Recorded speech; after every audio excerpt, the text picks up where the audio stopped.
Empty streets, quiet roads, headlights fade, town still sleeps. My tired eyes keep on counting marks on the windshield glass. One more song, one more mile. I watch the dark lean on my car, held my breath for the change. When the black gave way so slow, and the sky starts turning a pale gold line. I can feel it moving through the heart of my mind. All night behind me like a weight let go. Still I'm here at the edge of morning. Finally, let's go. Morning takes over. Night, finally, let's go. I can start over. First sun on my hands, first sun on my face. The night finally, let's go. And I'm not afraid.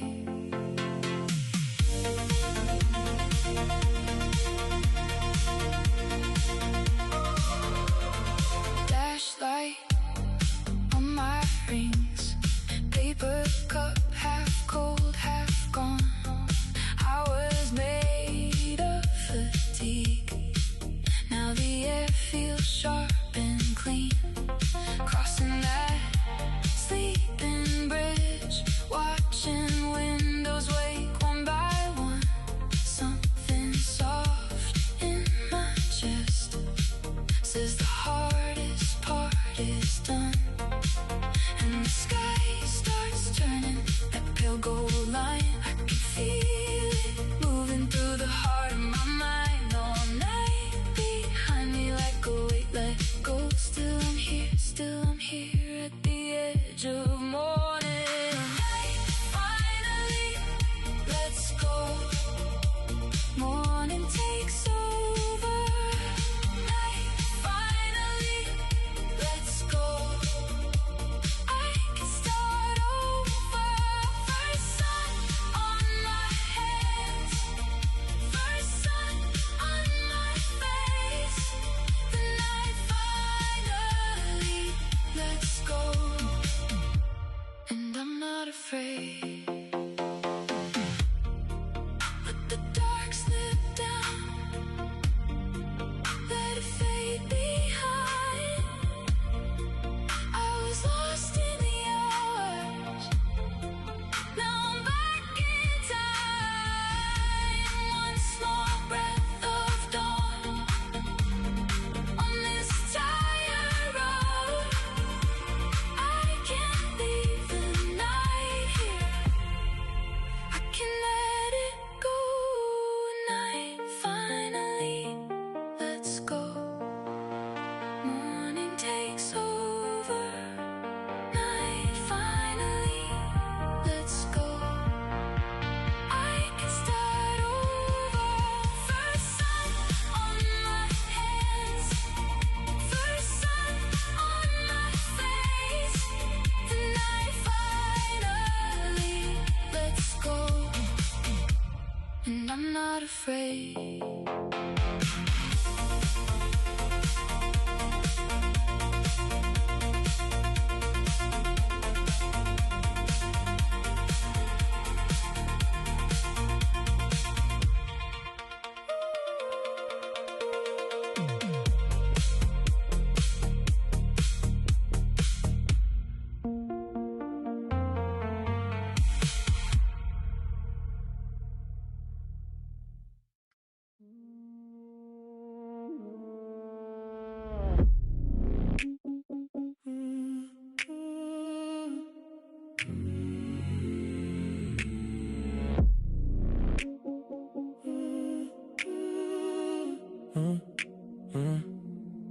Phone face down and it shakes.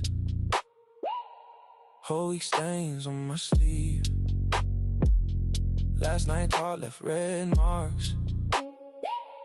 Now the feet won't let me breathe.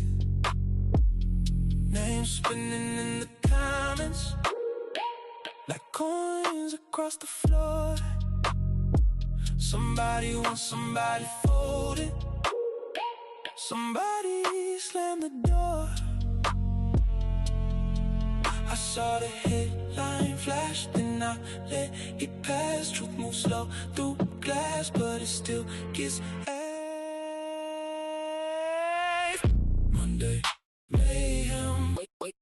Wake up, it's Monday, mayhem. Monday, mayhem. Wake up, it's Monday, mayhem. Rumors come and go, I let them fade.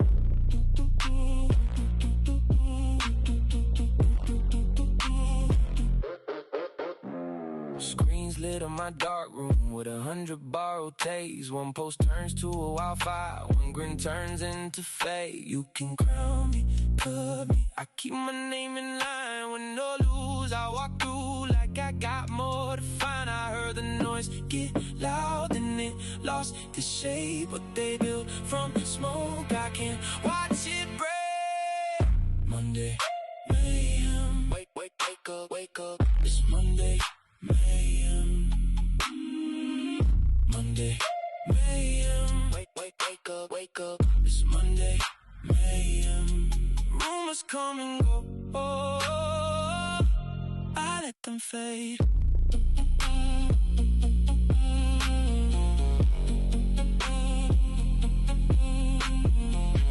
Let them trade the stories, let them spin that wheel. I've been through the pressure, I know what is real. Morning hits the glass and the whole room changes. Still I keep my calm through the Monday mayhem. Monday mayhem. Wake up, it's Monday mayhem. Monday mayhem. Wake up, it's Monday mayhem. Rumors come and go, I let them fade.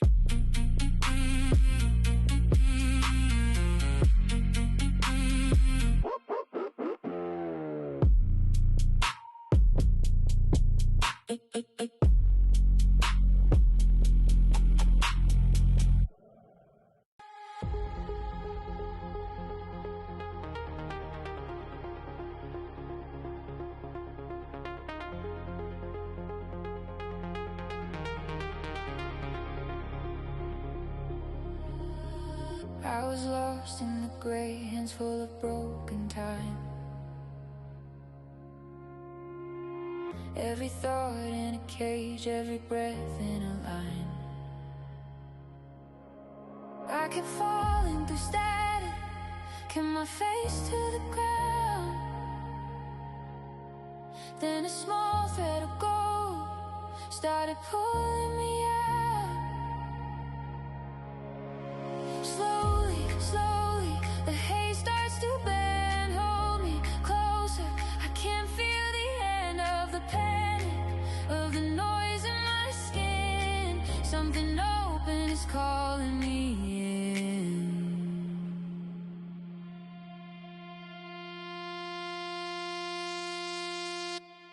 Break through dawn, I can feel it now. Break through dawn,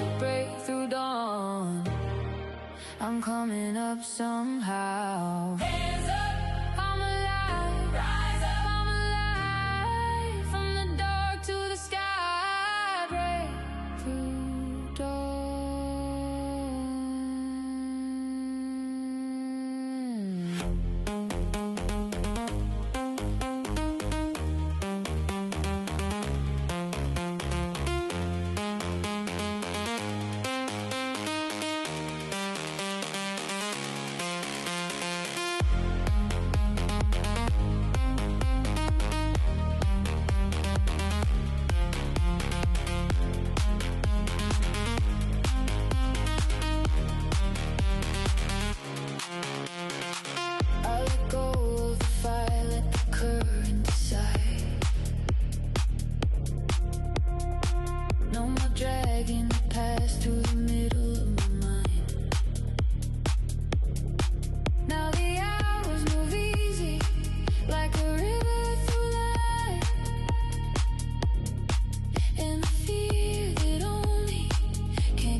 up somehow. Hands up, I'm alive. Rise up, I'm alive. From the dark to the sky, break through dawn.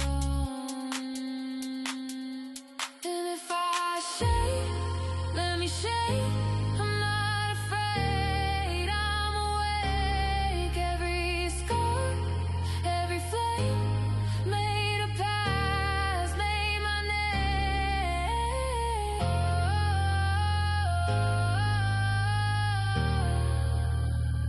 I found my way.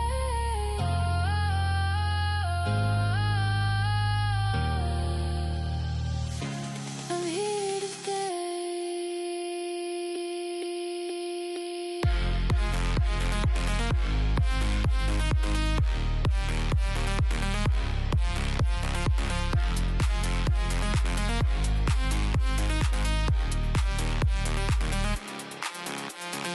Break through dawn, break through dawn. We can feel it now. Break through dawn, break through dawn. Lift it up, let it out. Hands up, we're alive. Rise up, I'm alive. From the dark to the sky, break through dawn. Break through dawn.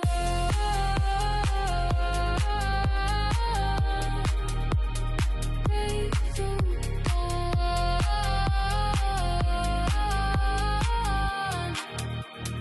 Break through dawn.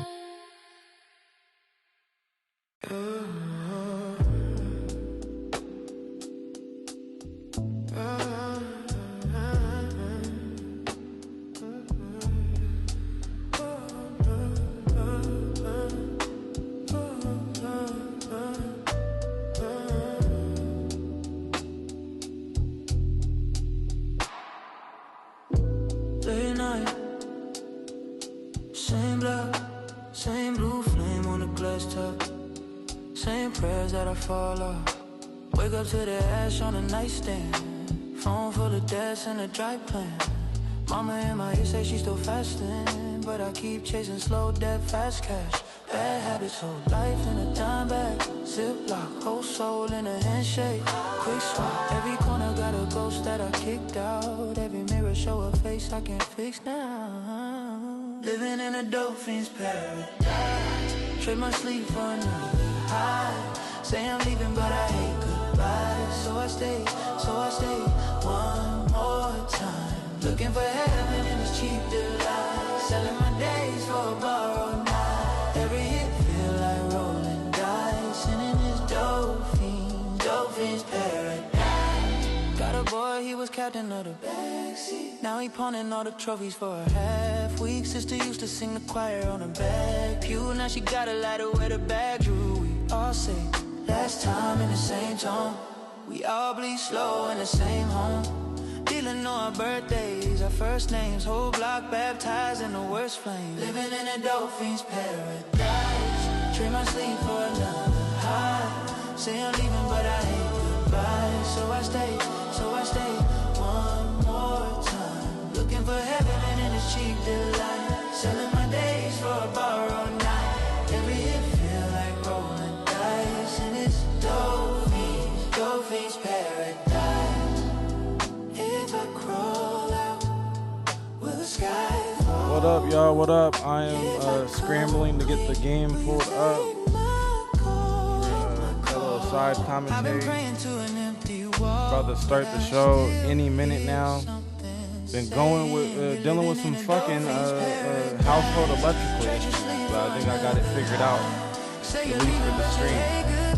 So you stay one more time. Looking for heaven in this cheap delight. Selling your days for a borrowed night. Every hit feel like rolling dice. And it's dope fiend's paradise.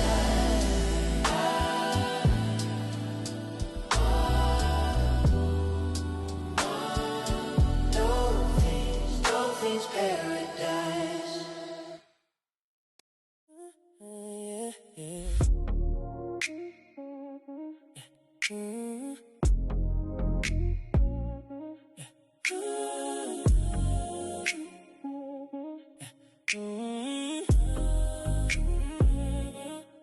They said I would fold.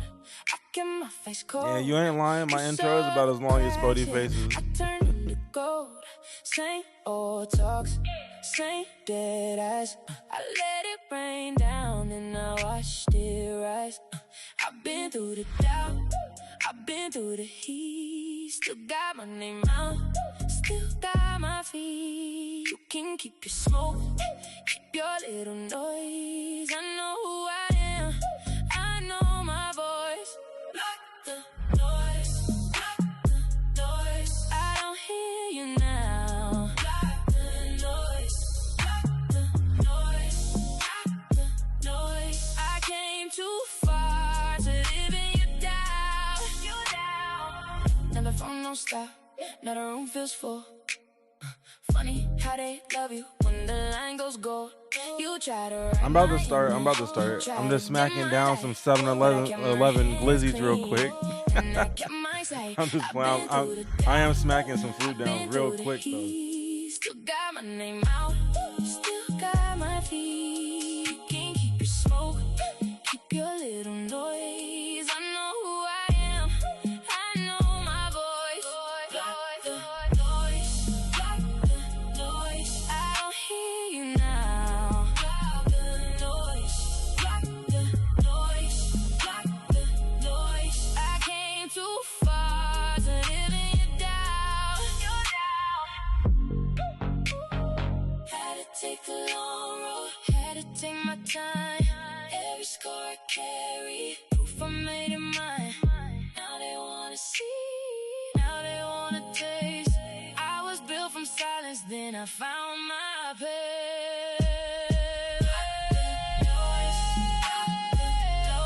I don't hear you now. Block the noise, block the noise, block the noise. I came too far to live in your doubt. Your doubt.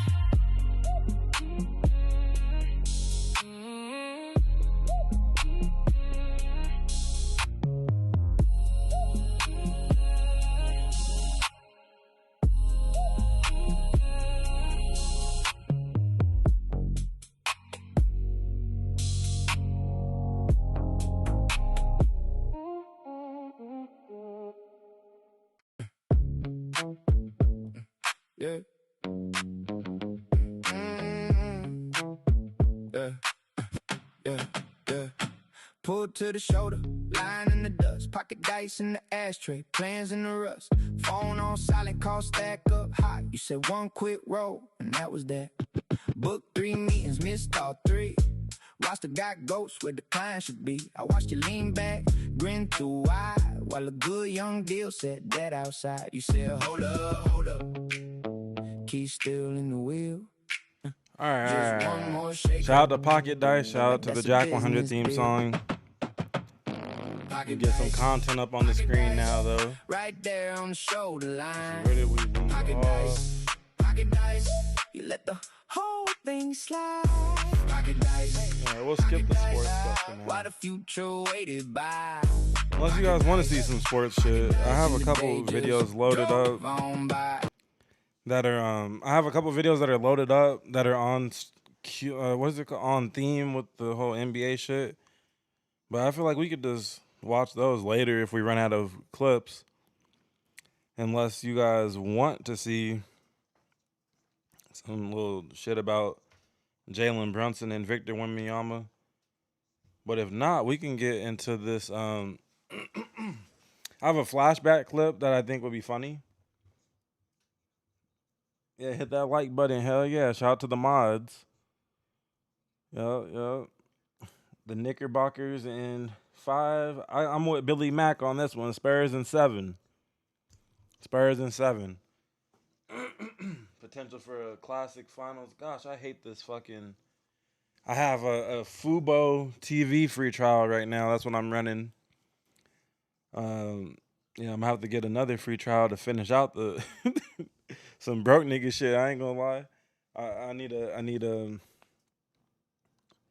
I need another free trial before the finals is over so I could wrap out the finals. Man, bring back the GOATs, man. You know what I'm saying?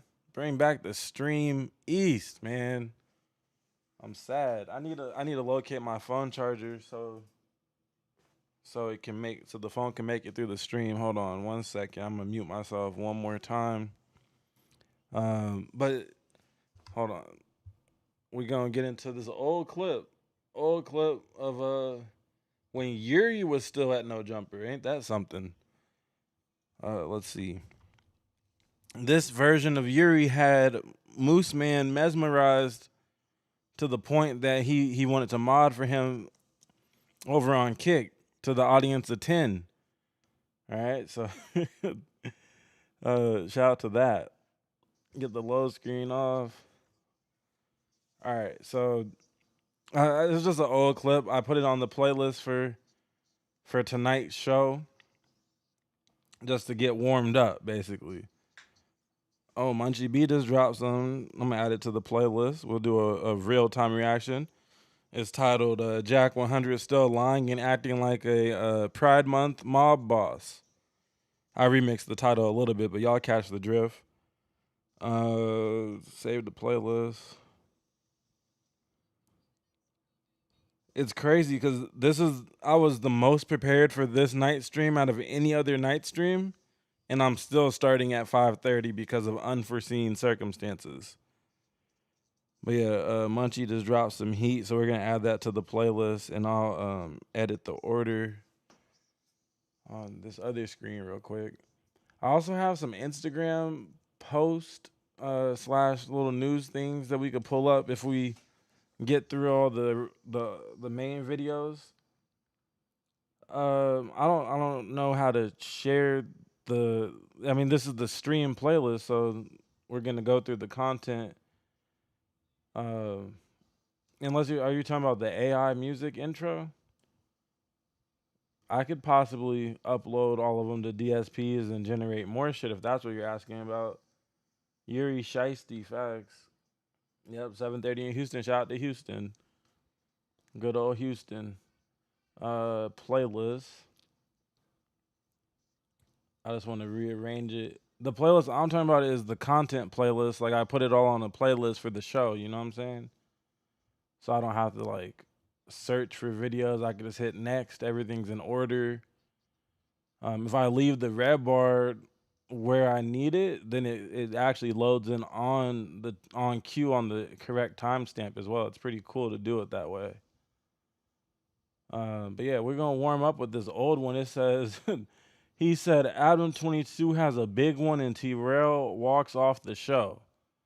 This is a No Jumper clip from 4 years ago of the Zesty Bison letting everyone know that he watches his boss swimming guts in his spare time when he's not at the office. But 1 second, I gotta grab my phone charger, and then we will officially start the show.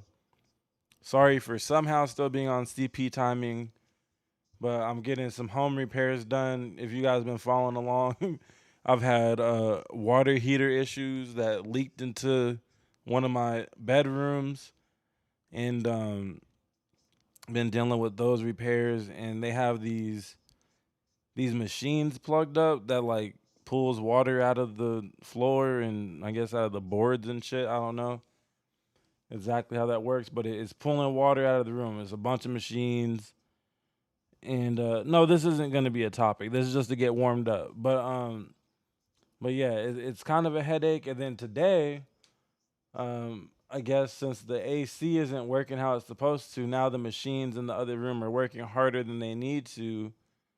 So electrical issues now, which have cut the power in the office 2 times in the last hour as I was trying to hop on this live stream. I'm happy it happened before the live stream, but boy, it's still annoying and a little like nerve-wracking. Like, damn, can I turn on my office's AC? Or yeah, right. That is still. It's good that didn't happen during stream because that would have been it becomes more stressful to try to troubleshoot that when it happens on stream.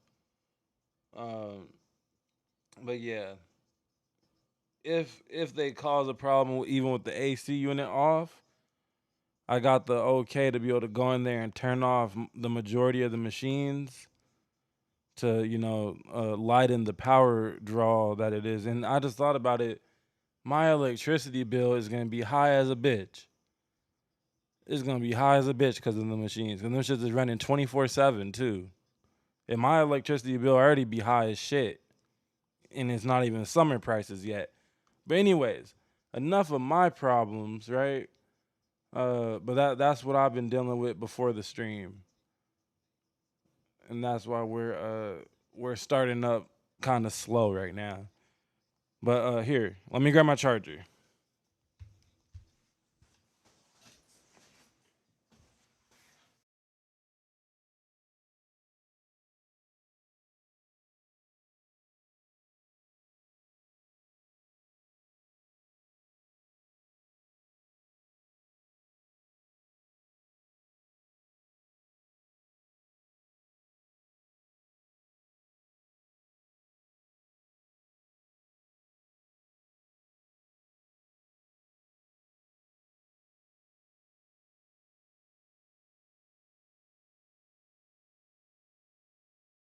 Shit, I wish they would. They're not paying for nothing. I'm paying for everything.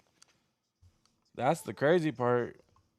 I'm paying for everything because it wasn't covered under the insurance. Because technically, the water heater's malfunction was due to the previous owner's negligence.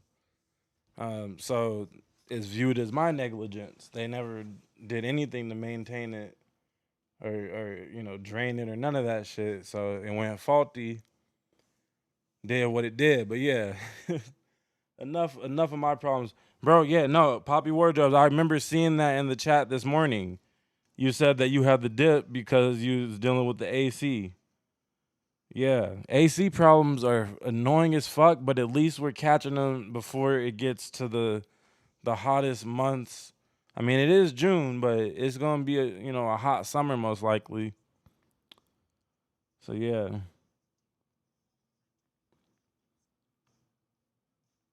brand new water heater. Exactly. I just got a brand new water heater too. And then we going through the same exact cycle, aren't we? Where the damn AC want to go start. My AC's not all the way out, but I need to let it. I need to let it defrost a little bit. There's ice built up on the shit outside that I could see externally. And then what's crazy is, oh yeah, they already checked for the toxic shit. But what's crazy is yeah, right. All we can do is cross our fingers that it's not too expensive. What's crazy is too though. I'm not gonna lie, I lost my train of thought. But something about these damn problems, man. You know how it is. Exactly. Mine is barely working too. Mine is barely. Oh, that's what it is. At least I have these portable AC units. You got to put the vent out the windows and shit like that. We have a couple of those, and that's what I mainly rely on because even when the AC is optimal, it doesn't work very well in my office. But that's causing the power shortage right now on my end of the house because the room next to me is the one with all the heavy equipment plugged into it. So I'm gonna be sweating a little bit. I'm sweating for the stream. All right, we put in our blood, sweat, and tears into this shit. Let's get started. I'm still gonna bring the energy though. Let's get started. So a very old flashback clip, but a gem nonetheless. If my space bar wants to work, when you really want to make it, bro, yeah, you gotta be willing to be. Oh, great. The audio channel's fucked up. For me, you guys know. But we should be able to switch it over and it should work. I'm gonna have to do that a couple of times though. Fucking loser. Let's go. We got audio. I mean, I had to just stop going to the bar, stop fucking hanging out, stop doing so much shit because I was just nonstop, getting ready for interviews. Yeah, Poppy Wardrobes, I'm not gonna lie. You if you already have them, you might as well plug, at least where you're mainly at, plug one of them in. Especially if the AC's not really working. But if you got people spread out throughout the house throughout the day and shit, it makes it kind of difficult. But if everyone's like mainly in one spot where the portable's gonna work, then run it. Yeah, the Rodecaster always, man. I'm gonna get a new one though. I'm gonna get a different one, probably in like not this month, but probably at the end of July. Etc. And even when I look at my life now, it's like I don't spend a lot of time sort of celebrating or going out and like fucking having a good time. I'm like, I get so something much different more than the enjoyment Rodecaster altogether. out Honestly, of the actual work. Question for you though. You are full of shit. You just showed me a picture 4 years ago of you getting your dick sucked in the club with your girl with you too. Okay, so hold on. It started off with T-Rail acknowledging that he's seen a picture of him getting sucked up. Interesting. Two bitches off dope. I have my moments. Like when did you become a loser, motherfucker? I have my Last year? moments. It's taking A couple crazy, years ago, dog. you know, I He might have toned it crazy. down, stopped I feel you, mollies Narchi. and getting my dick sucked by 5 girls. I don't know, the dick sucking could still happen, but And he bragging now. White people crazy. 5 girls. Where was those parties? Yeah. Did you get them on like? Did you look for them on Instagram I chat know or all what? those girls. That we were at a fucking party at Riley Reed's crib, and we were all maybe doing some Molly, having a good time. Did you figure? You know what? I'm gonna always be in this porn shit. I'm gonna do it. When I think about it now, it never really seemed challenging to me the way that probably the vast majority of people would think about it. Like it always felt pretty natural to just get a boner and fuck on camera. It was just always in you. That's crazy. I think it's in me. It's always been natural to do it on camera. Is crazy. Damn, it was Pause. in you. Wait, okay, so like pause a minute, right? Again, pause, no homo. But like Very necessary. right, yeah, right, no homo, right? But like Adam do have a, you know, like a large penis for like a white boy. Wait, right? Adam do have a, you know, like a large penis for like a white boy. Wait, right? Pause. I mean, pause. Get us Okay, water come on. for that. Come on, bro. Pause. Pretty big right? dick. How do you know this information? Bro, it's on Twitter, bro. I can't escape this shit. I'm glad I'm not on Twitter now. Twitter is all what you interact with. Now, if your algorithm is showing you Adam doing the deed, that's on you. That's on you. That means you interacted with that before and often. Cause you could tell it, don't show me nothing like this no more, and it's not gonna show you nothing like that no more until you seek it out, like it. Well, he probably didn't like it back then when the likes were public still. But they know you know, he was watching countless hours of it in order for it to push to him. Good mute button. Let's read chat. Once you got rich, it become easy. I'm not sure what you're talking about. But yeah, being rich would be nice. He believes women like him for who he is. Oh, you're talking about it's easy for him to get women now because he has money? I see what you're saying now. I'm just upset that Jala got gastric bypass, but they bypassed right past. Right. That must be tough. I'll be trying to charge it back. Hit the bank up, man. I got scammed. That's what he need to say. Let me see. Just pulling up the stream on my phone. All right, now we're all the way set up. Got to get comfy. Next video. So this one's fresh from yesterday. It's from the clips page though, so we didn't react to this in the stream this morning. We covered other topics in this particular stream, but J Hood admits he was wrong for challenging Spody Face to a fade. You know, basically he's gonna show some accountability. Hopefully when I press play, I can remember about where I need to fast forward to, because I did watch this stream in its entirety yesterday. What it really Let's comes see. down to, I feel like both Spody and Munchie don't want to be on the pod anymore because they're not going to be able to, if J Hood's on here, talk about whack freely. And that's like simply, if you want to just concisely break down what the issue is. So you think Spody Face basically was only on No Jumper to be able to spread his anti-whack message? No, absolutely not. But I think that if he's going to No offense to Lush, but this isn't why we're here. I'm not here for Lush's analysis on this. Not on this clip at least. I understand. Do I sound crazy? We had a conversation about that outside, and then so we already had that established. Like whatever y'all talk about on the internet, y'all leave it on the podcast. I told him I don't want to talk, man. I feel like it's either KTSD or it's respected. Well, I'm curious though because that's a main fueler for Wack too. People talk about Wack helps his business, it helps Spody's business and stuff. So if you were to continue podcasting with them, would that be a line, or would you just understand it's all a part of the game? I wouldn't have it's all part of the game. Yeah, me and him already had a conversation. All right, I didn't know Wack told him his dead mama. I said, "Oh, bro, my mama rest in peace too." I didn't know that, but look, can we keep it respectful? He like, look, man, we had to know. We had a lot. That's what I'm saying. We was out there for 45 minutes. And the energy was on like we could squabble, right? And then he broke down to me every single aspect and he asked for me. Dang, Poppy Wardrobes, I'm sorry for your loss, bro. Sorry to hear that. To be in his shoes. You get me? Yeah, 100%. I understood where he was coming from. Right. But I still told him, like, that's my aunt, fool. Mm-hmm. But I understand everything where you coming from, bro. But if we can pod, we can pod. And I told him, like, bro, you feel me? We good. Yeah. And for future references, we good. It ain't nothing like that. So that's why I don't understand. Cause we after that we sat down, and it seemed chill. It did seem chill. If you were in the stream this morning, I did kind of talk about this in passing, kind of just saying like, J Hood pretty much said that he's kind of surprised or whatever that the fallout of the We Can Catch a Fade thing happened,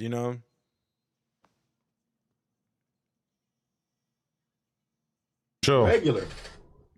But I think like if we really break down what would be the reason, regardless of what words were exchanged and like where everybody left it as men, respectfully, it's pretty obvious that there's been like a big line in the sand when it comes to No Jumper, and that's like, do you with Wack or not? Like other than the Tunas, the Rickies and the Lushes and the Adams of the world. But like up until recently, who was the anti-Wack contingent? Well, remember Brick Baby didn't get along with him. Yeah. They couldn't even be in the room. And that's always been like mystifying to people. Like, how are you guys all working in the same place and you guys don't run into each other or anything like that? We had them segregated for a year and a half straight, bro. Yeah, I work there and I guess. And it wasn't going to be no fight, there's the great equalizer there. I think is fair to say they were probably either going to talk or somebody was going to. They were also cool sometimes. They would but then they would never be cool long enough to actually get on the podcast. There was multiple times where they got cool on the phone or whatever, and it seemed like they were going to be on the podcast together, and then like Brick would say some random thing on the podcast that would piss Wack off, and then boom, they're beefing again. For sure. Within like a day. I'm chopping on here. Like I was respected. We know we just keep that same energy. Not like that, but like we're just trying to get to what we're looking for.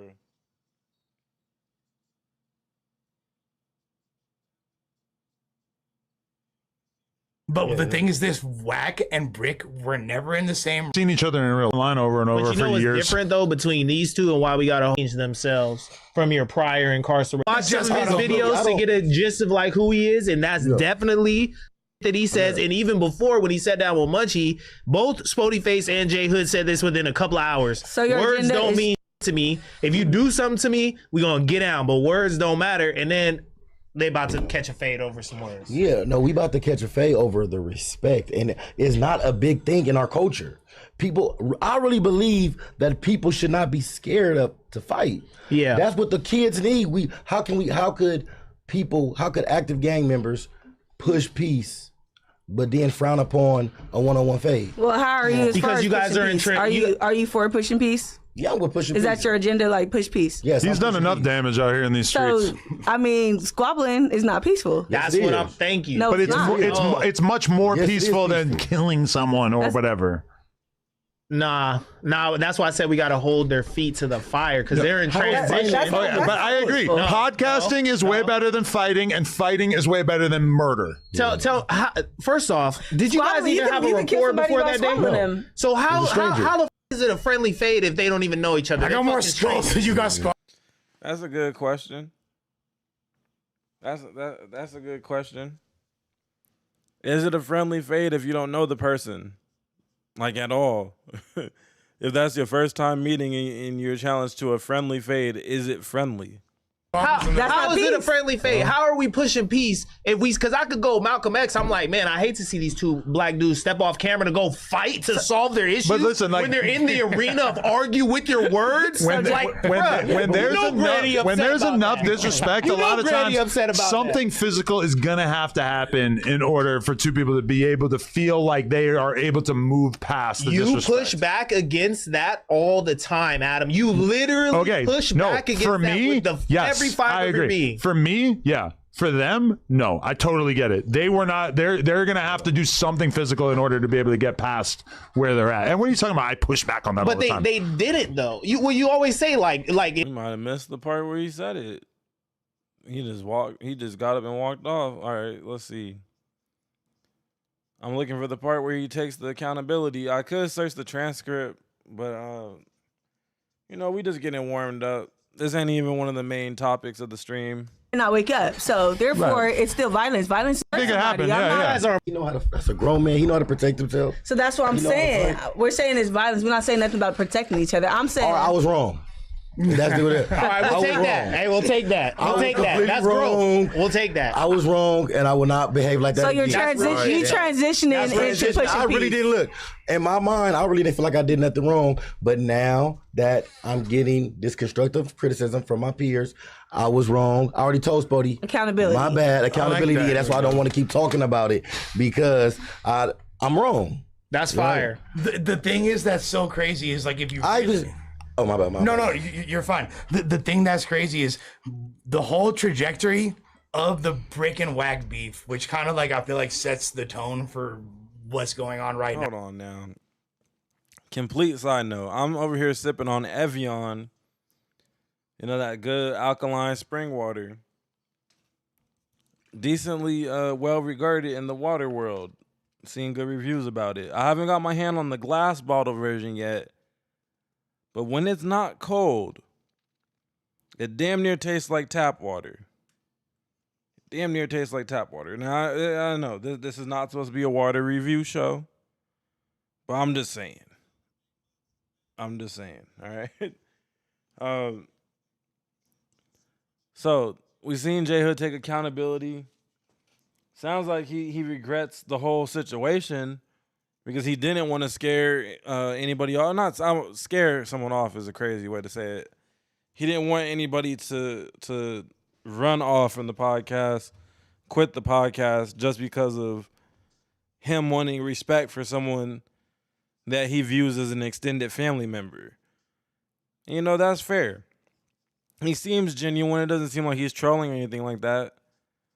That's fair to show a little remorse for how shit went down, and maybe that's the first step of being able to patch up things with at least Spotify, if they're actually interested in bringing Spotify back. My personal theory is that when Spotify decided to leave on his own will, Adam probably was happy about that. So I feel like Spotify started to come around the last couple weeks on the podcast, but if this were to happen last month, I don't think anybody would be too upset.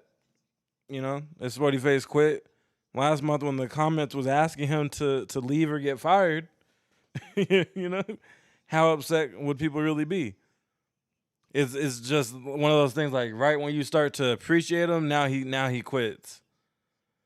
That's kind of what it comes across as. Should we? I don't know if we should watch the Munchie video yet. I feel like we should get a little more warmed up, but fuck it, we'll watch the Munchie video. This one's hot off the press. Yeah, I need that. I need the reverse osmosis. Wait, you said reverse osmosis equals tap water. I don't know about that. I usually drink I usually do drink room temperature, but I had this one cold, and then now when it reversed, I don't know. Yeah, if you have the right filtration, yo, you can drink the shower water. If you have a whole house filtration set up, you could drink toilet water. Um, which is, don't I want to advise it, but you can if you're getting it from the tap that it comes from. Yeah, shit. I don't have any. Yeah, because the pipes. If you update your pipes to copper pipes though, what about that? I don't drink tap water though, by any means. I don't do that by any means. Um, well, okay, so Munchie B has made a new video about his arch nemesis Jack 100. I have no clue how to intro this other than that because this just dropped 2 hours ago, and obviously I was dealing with the things I was dealing with about 2 hours ago, so I didn't even know this was gonna be on the lineup until right now. So I guess we'll just start from the beginning and see what it's gonna be about. Because Munchie's pretty good about his intros and letting us know what's on his mind to start things off. I missed the score. I'm trying to see a game update before we start this one. The Knicks just took a timeout, so I'm assuming the Spurs are on a run. I'm trying to see the. All right. Let me. I do want to check that. On a side note, for anybody that likes having skin in the game when they watch the game, I have a crazy parlay in play right now. Not only an 8-leg sounds crazy. That's degen as fuck, but it's an 8-leg parlay where 19 cents can win me $181. I'm not gonna say what's on it because I feel like that's one of those things you're not supposed to say what's on it until it cashes. But if it cashes, I will let you guys know because that'd be fire. I had like 39 cents left in my balance, so I just split that in half, and we're gonna see what it do. But anyways, oh yeah, I was checking the score real quick. Let's see what's the score. Oh, 12-2. Okay, cool. Spurs 12-2. Spurs in 7. Spurs in 7. Right, Munchie B versus his arch nemesis Jack 100. Let's get into that. Was over money, and that's all that's it.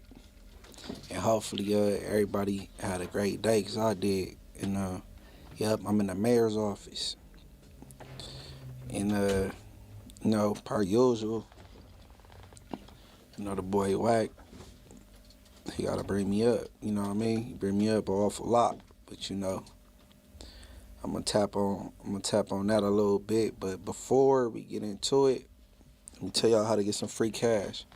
Free cash playing. Shout out to the sponsor though. It's always the Adam and Wax show, right? The same man be complaining. And shit, I only tapped the arrow key like twice. At least his ad read isn't too long. That's fire. I wouldn't mind getting me a short ad read. I don't like them 3-minute joints and shit where they got to put a little indicator on the screen. But if I ever do have to implement, well, not have to, but if I ever do decide to implement ad read, I'll put the thing on the screen for people to be able to skip. Obviously, I don't think I'll be able to do that live, but on the videos, I'll put that for y'all. So y'all don't got to sit through it if you don't want to. I would also try to make the ad a little, like my style of reading it. I don't want to sound like I'm reading an ad. That me and Spotty Face bring his name up a lot, so much, and all this, that, right? So, yeah, so, since my departure, You know, Wack, he go keep it going with my name and his D suckers or whatever. But some piqued my interest. That's a good point, Archie. I didn't think about video. that. I'm about to just run through some clips, and this being the first one. All right, go ahead.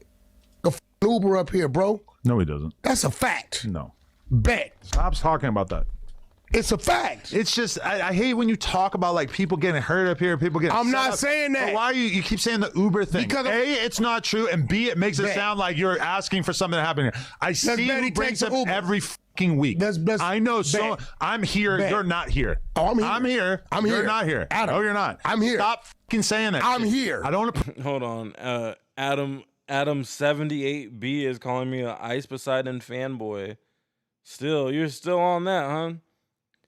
I watched a 7-year-old Ice Poseidon interview like a week ago and talked about it, and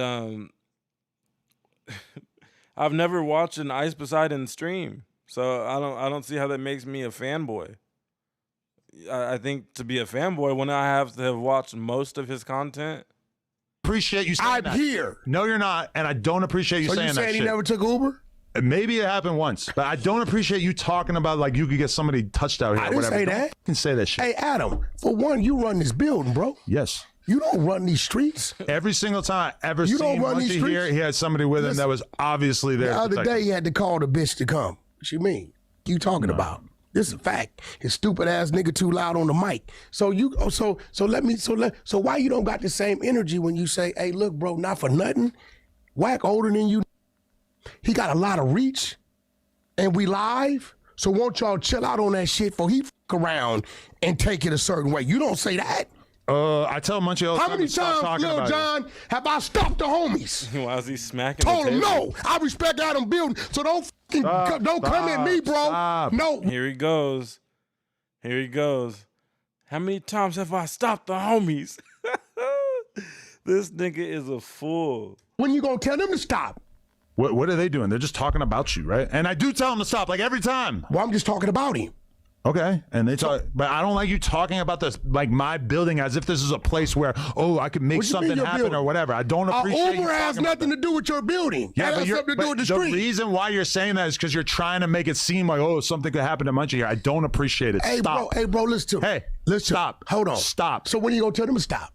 I do every fucking time that your name comes up. I tell them to chill out and stop talking about you. Made them say, "Wack, you can't call in here," and then they really ran it up. Okay. I tell them that I don't want to talk about you, and I would appreciate if you didn't do this weird gay mob boss thing talking about him coming here in an Uber, all right? I didn't even peep that Adam's the one that coined the term right there. Weird gay mob boss is crazy. Listen, shit, I mean, we know more about him than that. We don't got it. That's cool. Just shut up about it. Just don't talk about it on my podcast. Okay, but you got to tell them to shut up about it. I do every fucking time. How many times do we have to repeat? All right, he's standing on business in the name of being fair. You know, telling someone to shut up on a podcast is always a different level of ignorance because you're there to talk.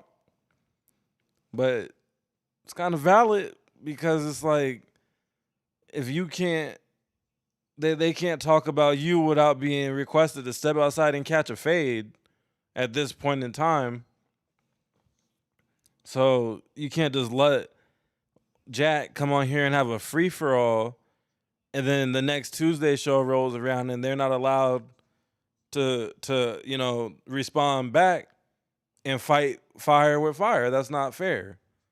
That's like tying one boxer's hands behind their back and the other one gets to have their hands free. So shout out to fair business. Keep this conversation. I feel like I'm walking in circles here. You know I'm not from South Central. Everybody knows you're from the Valley. I'm from 4 miles down that street. I don't got to get on the freeway. Cool. I don't appreciate you geotagging us either right there. Man, what the f*** are you talking about? You had Travis. You had Travis Scott. Just stop. Just don't talk about where we're at. Don't talk about it like you could get something to happen here, because I know you're not going to do that, and I don't appreciate you. If I wanted to do that, Adam, it'd have been happened. Exactly. Cool. But just stop talking about my building. Can you not take the fucking hint? Stop talking about my blind dude to take a Uber up here, bro. No, he doesn't. All right, look. All right, first thing first, bro. You stay on that Uber shit. Me taking the Uber up there, okay. Okay, if I came in an Uber, then what's gonna happen, right? Which I be accompanied with people or a person, and if I did catch an Uber, what's gonna happen? Nothing, right? Okay, keep saying you not from LA, you from the Valley, 4X's down. So what's wrong with the freeway blocked or something? What's going on? And sir, I've been on live for 4 hours straight, at least once a week, for 3 years. I don't want to hear that shit.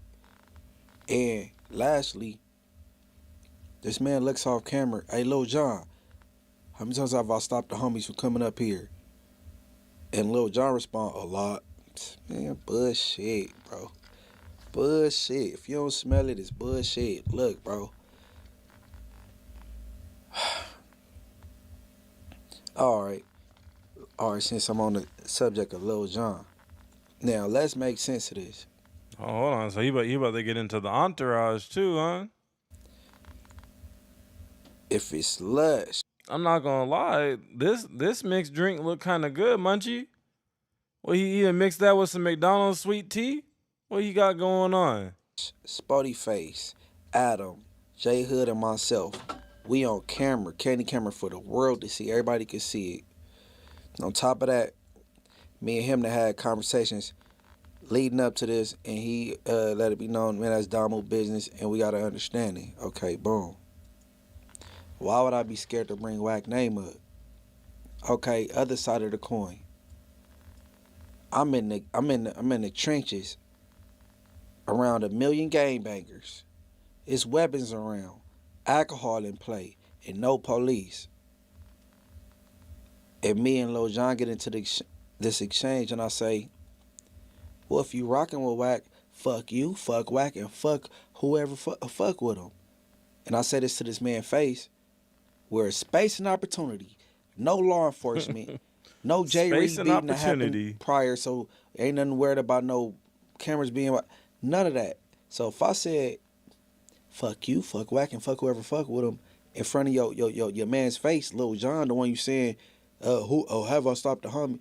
Man, shut up, bro. You sound stupid. If I said fuck you and all that shit in front of him, why would I be scared to say it in front of the world on camera and shit? And that's basically PC'd up in front of the camera. Like, that ain't nothing. Like, you feel safe right there. It just don't make no sense, bro. But I just want y'all to pay attention how he looked off camera and said, Lil Jon, how many times have I stopped the homies? And Lil Jon responded back. And all right, next video. Right here, look. Just came up, look. He's not in LA County, Orange County. 3 Los Angeles County men. That's a wild way to start. What is Jack talking about? He's not in LA County, Orange County. Teenagers were arrested after police suspected. I'm getting a call from someone that I was not expecting to call. Who was that? Hey, 22. Yo. Is this Snoopy Badass? Hey, I know, Wack boy. Oh, my bad. That's Munchie. Lil Jon right there. Tell him, get on camera, put it on Paru. He pressed me at that part. Put that on Inglewood Family. Your mama don't suck a big dick. Hey, see, that's what I'm saying. Your mama, your throat ass mama, bitch ass nigga. Stop mentioning the homie name on the internet. That's what got your ass pressed the first time. Wait, what? Be blind and stay in the dark and leave us alone, little nigga. What was that?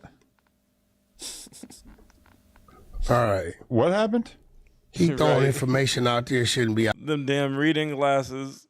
He all the way onked out. Once you got dedicated, thick glass reading glasses, you are onked the fuck out. And I don't know how thick my glasses are gonna be when I go to this eye doctor in the coming weeks. But you know, I might fall in the same boat. I don't know. I might get the onked outs as well, but I'm ready. I'm ready to be able to see clearly again. Or I might just have to do the damn Steph Curry and get LASIK. I'm not gonna lie. I'm down to just fix my shit for good. Go on, burn my pupil up with the laser or whatever they got to do. Fuck it. Out there, he got pressed. You know, but once he got pressed, yeah, that's off camera shit, right? So 3 Los Angeles County men and a teenager were arrested. Information do you have for us? Right here, look. It just came out, look. For facts in the chat, Wack damn near blind himself. He be holding that phone close as hell. When you watch his streams, when he be streaming from his kitchen, those ones be funny. Wack's personal YouTube page, his live streams do be funny because he be getting on there and be all the way on bullshit. He's a great antagonist of a character. Yeah, that's what I've heard. I've heard LASIK is damn near like life changing. Man, computer for way too long. I understand. I completely understand.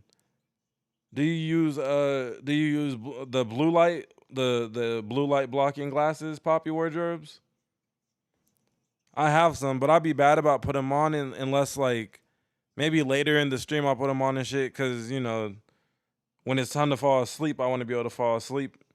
I heard Victor Wembanyama, all his teammates say he lives like an old man. That as soon as it hits 7 p.m., he puts on his blue light glasses. He ain't fucking with no phone without the blue lights after 7. He's not in LA. Off camera shit, nah. Lil Jon was right there when I called. I called because I knew he was right there. I said, Lil Jon, put that on pyro, you press me. He was quiet as a church mouse. But Wack get to talking about some, didn't no stop the homies. Oh, like, okay. yeah. Man, shut your yee ass up. You ain't stop shit. You ain't stop shit 'cause you ain't gonna do shit. You ain't gonna do shit. That incident I caught in about and I said, hey, nigga, tell me to put it on pyro, he pressed me. I seen him after that. I remember the exact day. It was May 2nd. Shout out to Bloodstone Village, nigga, V's, nigga. He was in the same space as me, but Man, depending on the risk, I'll sign the waiver. I'm tired of not being able to see at night when I'm driving and shit. All right, I'm tired of that shit. It's annoying, and I don't like contacts. I tried contacts. I don't like them. This time. Oh, hold on. Shout out to your kid Bricktop for the jewels. Thank you. Oh, I don't think LASIK will help Munchie. I don't think that's his problem. His shit's more behind the eyes, I would assume. We didn't speak at all. But, you know, Lil Jon sees me all the time. Ain't nobody stop nothing. All right, I don't want to burn out his whole video. But basically, he's talking directly to Jack 100 in this video, and to Lil Jon a little bit. He's letting him know that he be running into his homies all the time. So stop talking about what you stopped and things like that. This is another chapter in the ongoing Jack 100 versus Munchie B beef. Hopefully Munchie comes back up to no jumper. I'm not gonna lie. He's definitely one of my favorite hosts up there. Spody Face, you know, I don't know if he'll truly be missed by the audience as long as the replacement is solid. You know what I'm saying? But more power to him. I don't want to see him crash out and go back to prison or nothing like that, though. That's kind of what my sentiment was this morning after watching the events that have unfolded with him recently. I think this timestamp is right where I wanted to be. I forgot what they were talking about, but actually, hold on, let me go to my notes. On this Adrian Croner interview with Adam 22 and Remo, I think we already covered where he was talking about Kurt Mack, so we don't need to rewind and find that. But yeah, there's one before this. So the hour and 3 minute one, he's gonna be asked if he would ever box a friend of his, and then they asked if he would box Dean the Great. I think one of these times is either one I just talked about, or is this one I'm going to show me that Remo really does be watching the AB and Dean streams in detail, and he be in AB's chat because we'll get to it. But he brought up something that I know for a fact that he's really tapped in. Which is no surprise. Remo's probably the most tapped in hip hop journalist out of anybody in hip hop media for real. He is the tap water that runs through the city in multiple cities, damn it. But all right. Cause you've been streaming for like a month now, right? No, it ain't been a month It yet. ain't even a month. So I'm saying y'all at the top of the game with this shit. It ain't been a month yet. So how long would you say it's been? I'm out. Oh yeah. This is the part where we're gonna all know Remo's tapped in with AB's chat, and I like this because not too many people have called out what Remo's about to call out right here. 22 days. So you only been streaming for 22 days? Yeah. And how much you think you ran off streaming in just 22 days? Yeah. You know, niggas first month, they don't make nothing. So you have your own stream going on, because at first it was like Dean paying you to be on his stream, right? I don't know why everybody think that, but every time he goes stream, my stream is there too. Oh, you have a cameraman as well. Okay. That is a weird thing about Hell no, he don't got a cameraman. That's part of the problem. His chat every day be saying, get AB a cameraman. AB, buy a cameraman. Get a cameraman. He still don't got his own cameraman. So when Dean wants to be done streaming, guess what? AB is done streaming whether he likes it or not. Streaming is you can just kind of have multiple cameramen. we're connected. Oh, it's the same stream. Same stream. We connected. Okay. But you streaming on like AB? Because a lot of clips be saying Dean the Great, so that's I why know, but no, they making my shit right now. But yeah, they making this shit right now. This interview was filmed like what 2 weeks ago or some shit. I feel like 2 weeks ago is about right.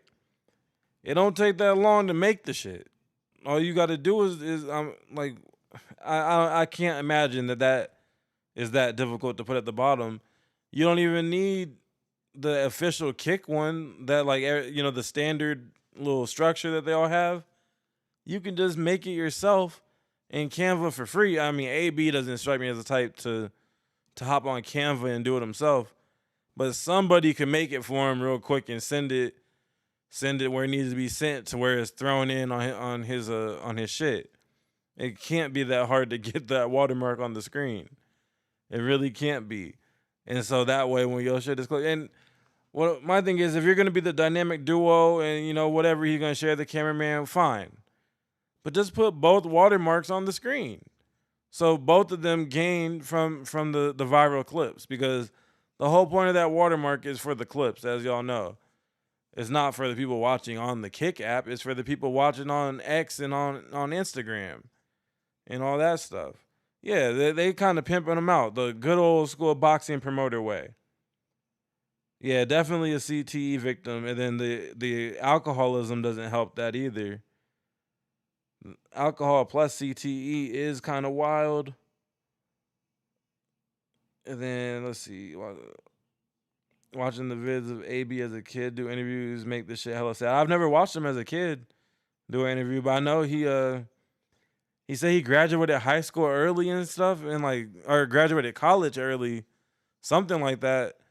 Like he was a really good student when he was a kid, really smart guy behind all the bullshit.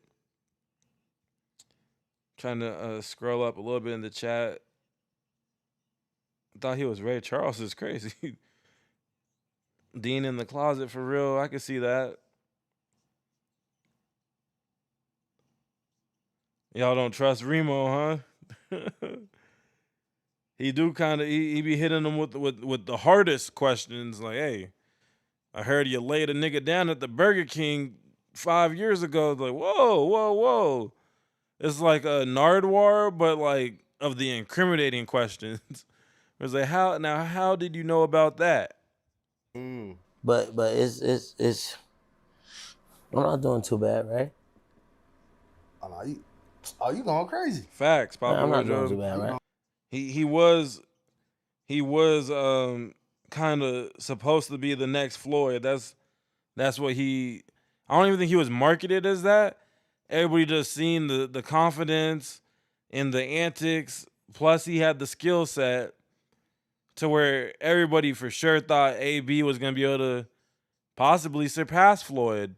I know that's what I thought when I first caught wind of him. And, he got his first loss after, I think he said he went on tour with some rappers before whatever fight he was supposed to do.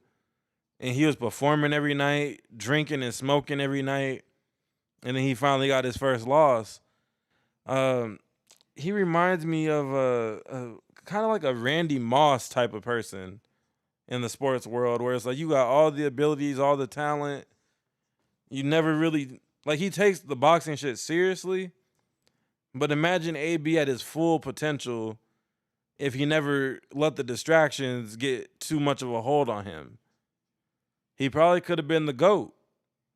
You know, he probably could have went 51-0 or something like that. Oh, crazy. I 22 know. days? Yeah. So, all right, let me ask you this, though. So, like, this is something that you can see long term? Hell yeah. Like, this versus boxing, which one did you enjoy more? Because, like, it seemed like you having a lot of fun with the streaming shit. See, the thing is with me, right? I already know I was gonna blow up with this shit. This is because my personality. Nobody got a personality like me. No, that's a fact. So, AB definitely got the charisma pill on lock. Yeah, Floyd did get tired of AB's party, and he's like, man, this nigga's out of control. But what's cool about AB is how he's like, the reason why he's even linked up with Dean is because he's kind of trying to help the next generation not fall for the same, things that kind of led to his downfall. And I respect that. I respect that a lot. To at least try to help someone else to not fall into that same trap. I'm gonna pause this for a second before I get to that other time step I had, because I want to. There's another moment in this interview where he talks about how before he linked up with Dean, he was ready to start robbing people because he couldn't afford to eat.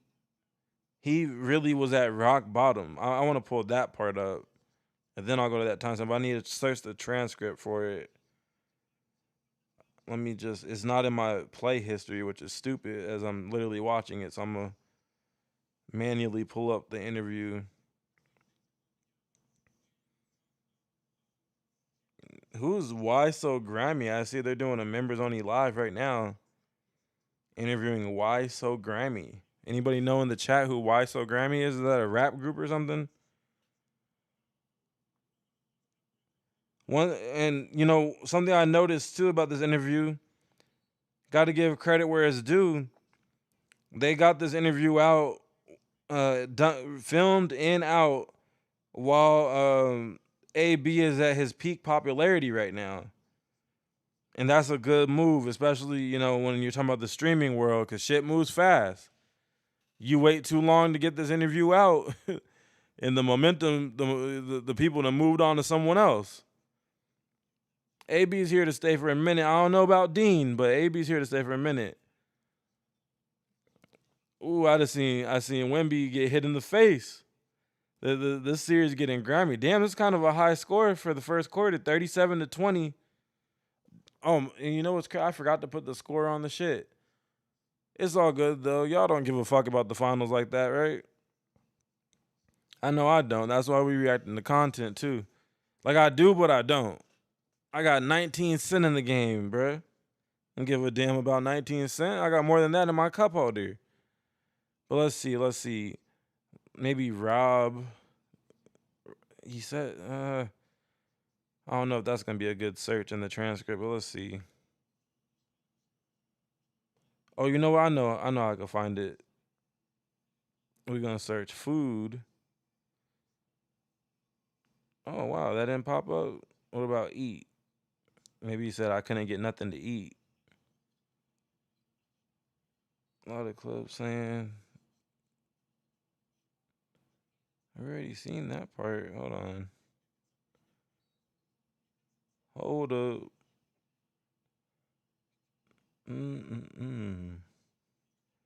I don't like searching the transcript on the phone as much. But I don't want to go to my other screen now because I'm comfy.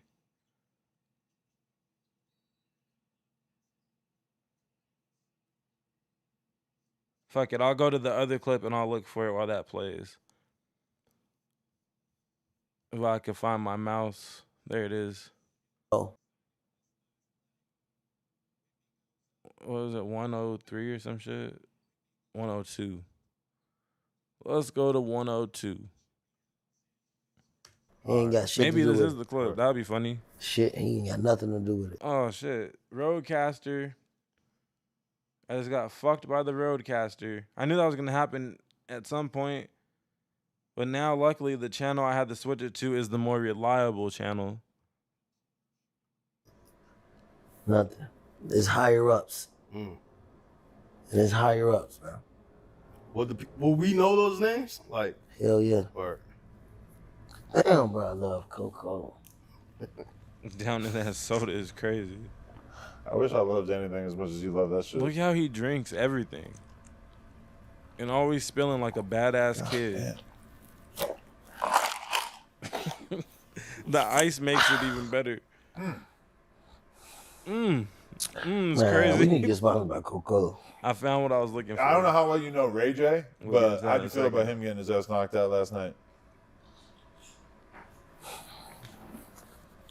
Go to 28-48 after That's this. what I meant to do, bro.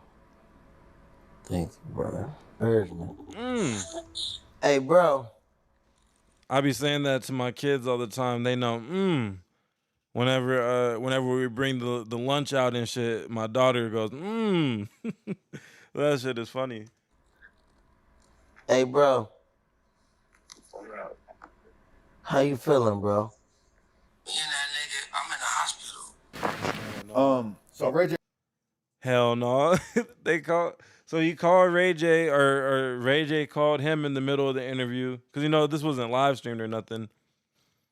And Ray J was still in the hospital from the fight, or maybe he went back or something. But yeah. So they're going to clarify, like, oh, he was really in the hospital, huh? Ray J really was in the hospital, though, on the phone just now, right? Yeah, dead ass. He fucked up. Damn.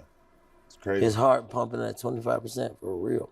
Yeah, Wack was trying to tell me that that's trolling, but it seems pretty serious. Nah, that shit for real. If you really, so not even on the entertainment side, you can unbox one of your homies at the little Brown Wrist events and stuff?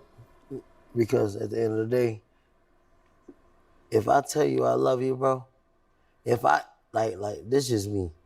If I ever told you I love you, nigga, that ain't fake, bro. I mean, are people asking for AB and Dean to box? I guess that does get asked kind of often, huh? Because if not, this feels like, why are you trying to get him to box Dean? That's his dog. Yeah. I really mean that. So you can't fight somebody that you got love for? Somebody you really fuck with as a person? As a friend? Next time we want you and Dean to get in the ring. Oh, wow. That's not going to be good. How much would it take? No bag? You know why? Because That's interesting what Poppy Wardrobes is saying in the chat about water and water retention and stuff, because Adrian Broner, when you watch him on stream, when they try to give him water, he damn near runs away from water. He hates water. He don't like drinking water. At some point, he explained that the reason why he drinks his Coca-Cola so fast, and I guess his Hennessy and Coke so fast as well, is because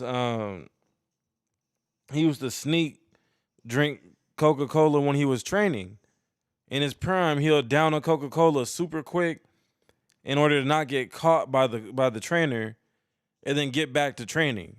Instead of taking a water break, he was taking Coca-Cola breaks. So, that's wild. how can I fight somebody? Now, y'all trying to put a different definition on biting the hand that feeds you. That's real. He's like, y'all niggas trying to fuck up the bag, asking me this question. What the hell? Some weeks ago, gang. Yeah. I got a pocket full of blue motherfuckers, and I rep the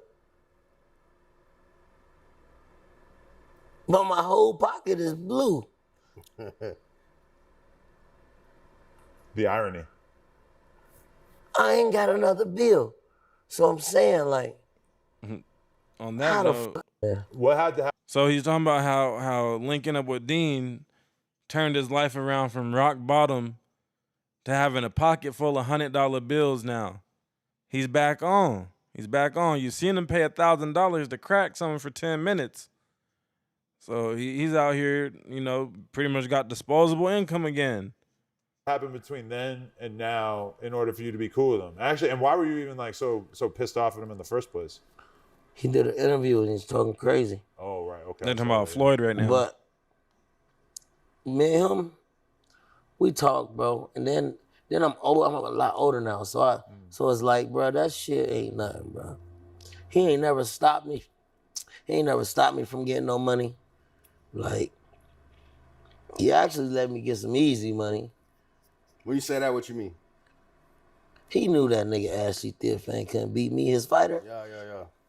He knew he couldn't beat me. So you feel like he was kind of in He your even favor? told me in the club after he said, "Yeah, I let you get some easy money." Oh, all right. He knew he couldn't beat me, so. More so because at one point I had like a brother relationship type shit. Where Still do, bro. Still do, right? Still do. It's a love-hate, but still do. Like, you know, all his children love-hate hanging with me, you know. That shit ain't nothing. Definitely. Do you feel like maybe at that time that y'all were having conflict, you were both like a little bit more up and like you both had to deal with a lot of bullshit in life? And that maybe that makes you a little bit... I think it was both of our egos, bro. I think all of that shit could have been, because you got to think, even though we was going through that, everybody around us was still talking. I might have rewinded a little too far, but the moment it was I only came me for and him coming. that was into it. His friend P. Rilla called him my best friend. His best friend P. Rilla called him my best friend. You know, it is interesting to hear about the Floyd fallout. And he's gonna, I don't know if he already did describe it or what, but it was described as a love-hate relationship. And Lil G, like, they talking to my brothers, everybody is still cool. That shit ain't nothing. I still go around, I still went around. So even though you were going at it, you would still be what, around at fights or around his... Around him. And it's stable. And you'd say, what up? And it would be cool? Yeah, they'd be like, what up? He'd be like, see, AB? Come on, AB. Was that him just not taking you serious because he thought that you were just tweaking out and talking shit in interviews or what? Nah, it's just like, it's a mutual respect thing, bro. But it's like, I'm a nigga that... It would take a lot. Oh, you know what? Someone might have put it up on a YouTube short or something to find the clip of AB in the dice game shit. Thing is, to really compile the full scam compilation is not really possible because Dean was making sure they kept the cameras off the dice game as much as possible. And we would have to just do the one where he kind of calls it out and then Kodak diffuses the situation. I could possibly pull that up. I'll see what I can do. You can't just say anything about me, bro, and think I'm not gonna say nothing. Because with him, he's so goated, he's so big and in the industry and his entourage or whatever, and they've been going through it for so long, they feel like that's normal when he say certain shit. Like with me, nah, nigga, we ain't going for that. Like, so you feel like Floyd, in a sense, not this, but you say like he got a lot of yes men in a way.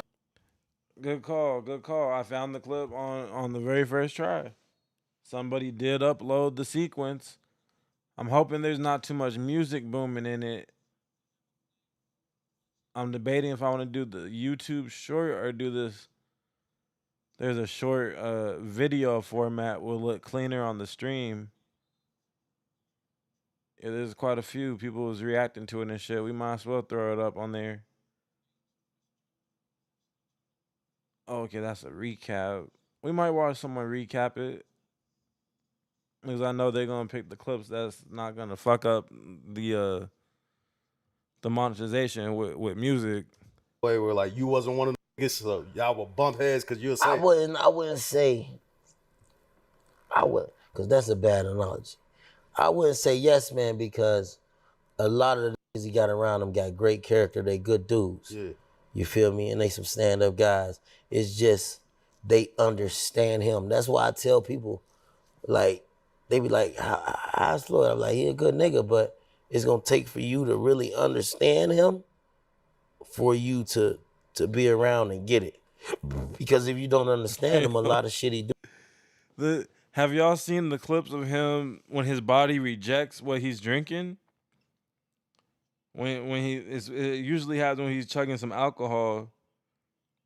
But when AB's body rejects the drink, oh my gosh, bro, that shit is crazy.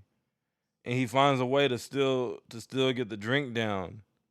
But it's like he's swallowing drink and throw up. Do is it can come off as disrespect, and then you gonna flip out. So you kind of join in his world when you around him. Yeah, yeah. But I mean, you probably can relate to that a certain amount yourself. Like at the height of your success, you probably had people around you that felt like they couldn't check you or they couldn't correct your behavior because you were on top of the world, right? You're damn lie. All my brothers would tell me, "Hey, bitch ass nigga, you tripping." AAB, bro, you tripping. But somebody who reaches like crazy levels of success, I feel like usually gets those people. I feel like I reached crazy levels of success. How many four-time world champions in 4 different weight classes you know? Hey, I'll give it to you. I'm just saying that Floyd, at a certain point, I think he reconstructed his whole world to make it so that everybody who was around him had to kind of do what he said. I mean, but anybody can do that. You can. I've been accused of that. Yeah. You do that. I have been accused of that. Yeah. Yeah, anybody can do that. It's about how you structure your life. Yeah. But what I'm saying is, we made it to a certain amount of celebrity, and well, I was just here for one thing, not the Floyd segment. Even though that is, definitely one of the more interesting things that AB could talk about. But I just wanted to hear about how he said he was ready to rob somebody before his first stream with Dean the Great went so well. That shit was interesting. I'll just recap what I remember hearing when he was talking about that. Basically, AB said that he was so broke not that long ago, like 2 months ago, 3 months ago, that he was, staying with some chicks that he wouldn't be proud to be around necessarily. And it was a lady and her friend type of thing. And what are you asking for? Oh, I have the clip. You don't need to post the link. You're good, bro. I'm gonna pull it up next. But basically, at some point in this interview, AB details being at his rock bottom, which was very recent. He was cracking 2 girls. They lived together. The girls ended up starting to fight. And he said that neither of them are necessarily like the best looking girls. Like he wouldn't be dating them if he wasn't broke. But he's like, I still got love for him though. He's trying to keep the door open because basically he said he ended up sticking with the one who owned the spot, the house that he was, living with these girls at. And the girl would let him drive her Lexus truck around, and that was the only reason why he didn't go back to live with his mom, basically. And during this rock bottom that he was detailing, he said he was at the point where he was about ready to go back to robbing people. And then he got in contact with Dean the Great because Dean the Great, he's trained by someone who AB refers to as his big brother, as AB's big brother. So that was the mutual connect. They get put in touch, and it's supposed to be like a big brother, little brother situation, as well as, of course, being on stream, see how it goes. It obviously went very well. And fast forward to where we're at today, where they've completely taken over the streaming world, and AB is getting some damn money now. Yeah, he was cracking 3s for show, for survival purposes. Exactly. So yeah, That's how AB is now back on. And I you know, the part I'm looking for is probably at the very beginning, but it's all right. I just recapped it. You guys go watch the interview and you'll probably hear exactly what I'm talking about in the beginning of the interview. Because Adam says, he's like, we were supposed to have an interview before you got into streaming, and yeah, then you blew up. So I guess they were gonna do this interview regardless. Yeah, I think the friendship's fake. There's actually, I don't know if anyone clipped it for real, but Dean has a friend who everyone just calls the Dominican, but he makes Dominican music. He does production and stuff like that. He was the one when AB was rapping the other day. There's a clip of him rapping at like 5 a.m. and the dude with the braids is running his session. And that dude, he kind of is a jack of all trades, night shift type of guy for their 24-hour streams. And he be in the kitchen. He made them a whole full Dominican meals, breakfast, lunch, and dinner type shit. And they do be looking gas, I'm not gonna lie. But so he's out here mixing and mastering tracks, running niggas sessions, and whipping up the meals. And he be inviting over a lot of the extra girls that be around.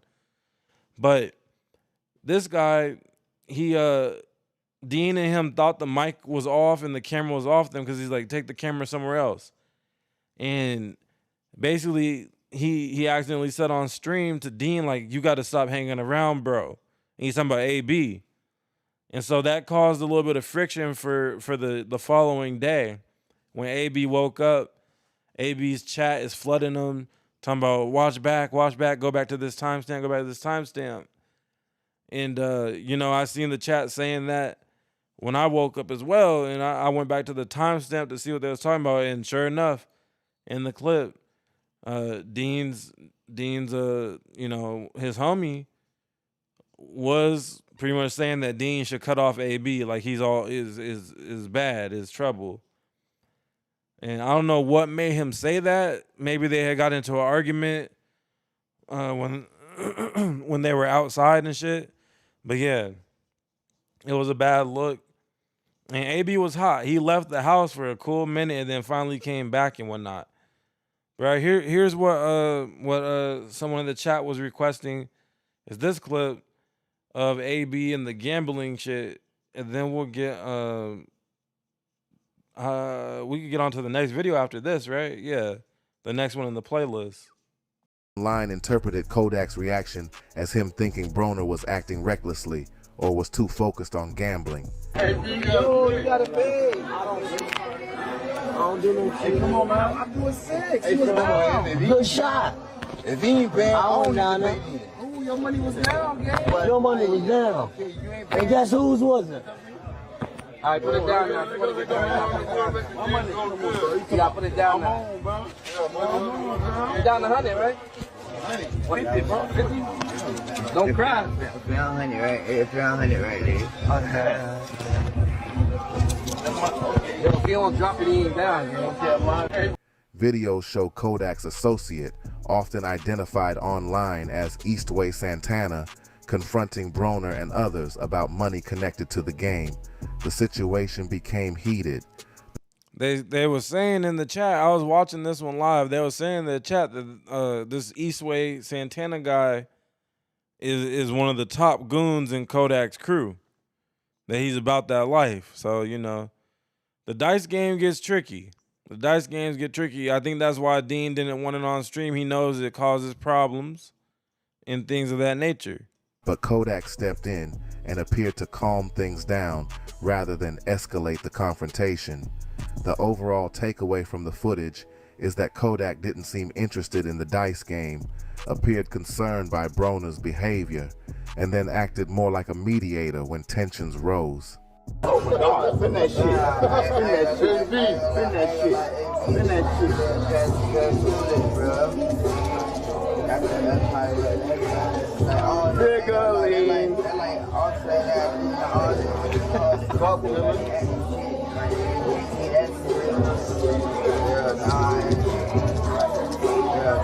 You say your first time? That boy don't got no wrist, man. Basically, this is AB right here calling out that the dice seem loaded. He's saying, how you ain't never crap out, but I'm crapping out every time. That boy don't got no wrist. Come on. Stop, bro. Come on, Kai. Stop, bro. Get the drink. Come on. Go. Mind you, AB was on stream for like 20 minutes out of 24 hours on this stream because, well, AB, he loves gambling on all this type of shit. The backyard casino vibes. He be putting money down on the pool games, on shooting dice, on anything, like of that nature. And so he didn't even give a damn about the stream. Dean was yelling at him all night. So you don't even give a fuck about your stream? You're just gonna shoot dice all night? And he's like, yeah. He didn't give a damn. He was trying to get some money. You got more money? No, ain't no more. Ain't no more. Come on. Ain't no more. Who got more money? Come on, man. You got more money? Chill, nigga. That's a fact, Sully. You got more money? You do what you want to do. That ain't mine. Hey, who dice that is? I don't know if AB's caught up in the Big U situation, but yeah, I have heard that he was hitting NBA dudes, NFL, rappers, everybody. AB's known for hitting licks on the dice game. So this time he was getting hit. And sometimes it takes one to know one. So, he recognized what was going on. And really, this part right here that you see on the screen that we're paused on, where Dean came in talking about whose dice it is, one of Kodak's homies finally pulled Dean to the side when he seen he was trying to get this shit to fizzle out because everybody kind of seeing the tensions going to get there. And he was like, hey, it's your stream, is your Airbnb, is your party. So nobody's going to say nothing disrespectful or do nothing disrespectful if you just go and pick up the dice and say, dice game's over. We ain't doing that. We're here to stream. We're here to make content. Y'all niggas getting too into the gambling. And so, but this was like 4 hours in to the dice games getting out of hand. Take that back. Take the dice. Hey, OT, don't get down no more. Hey, OT, get down. OT, stop putting your money down, man. Nigga tripping, man. Yo, OT, you trying to OT, take it down. Yeah, you're not wrong about that. Let my nuts hang. He also seems to love tricking too. He loved to pay for play. He want the easy way. So that's a nasty trio. Nasty trio. Alcoholism, gambling addiction, and you love to pay for play? You like burning money. That's it. That's how you gonna start the Yeah, this is the part right here. That's how you stop the game. Nigga wanna.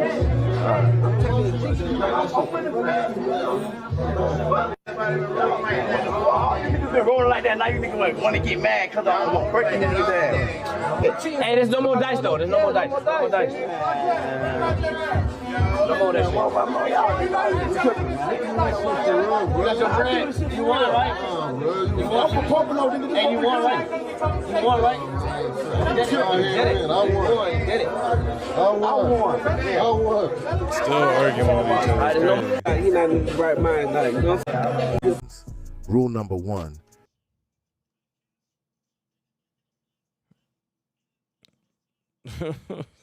So he was still mad about it and went and made a post about it.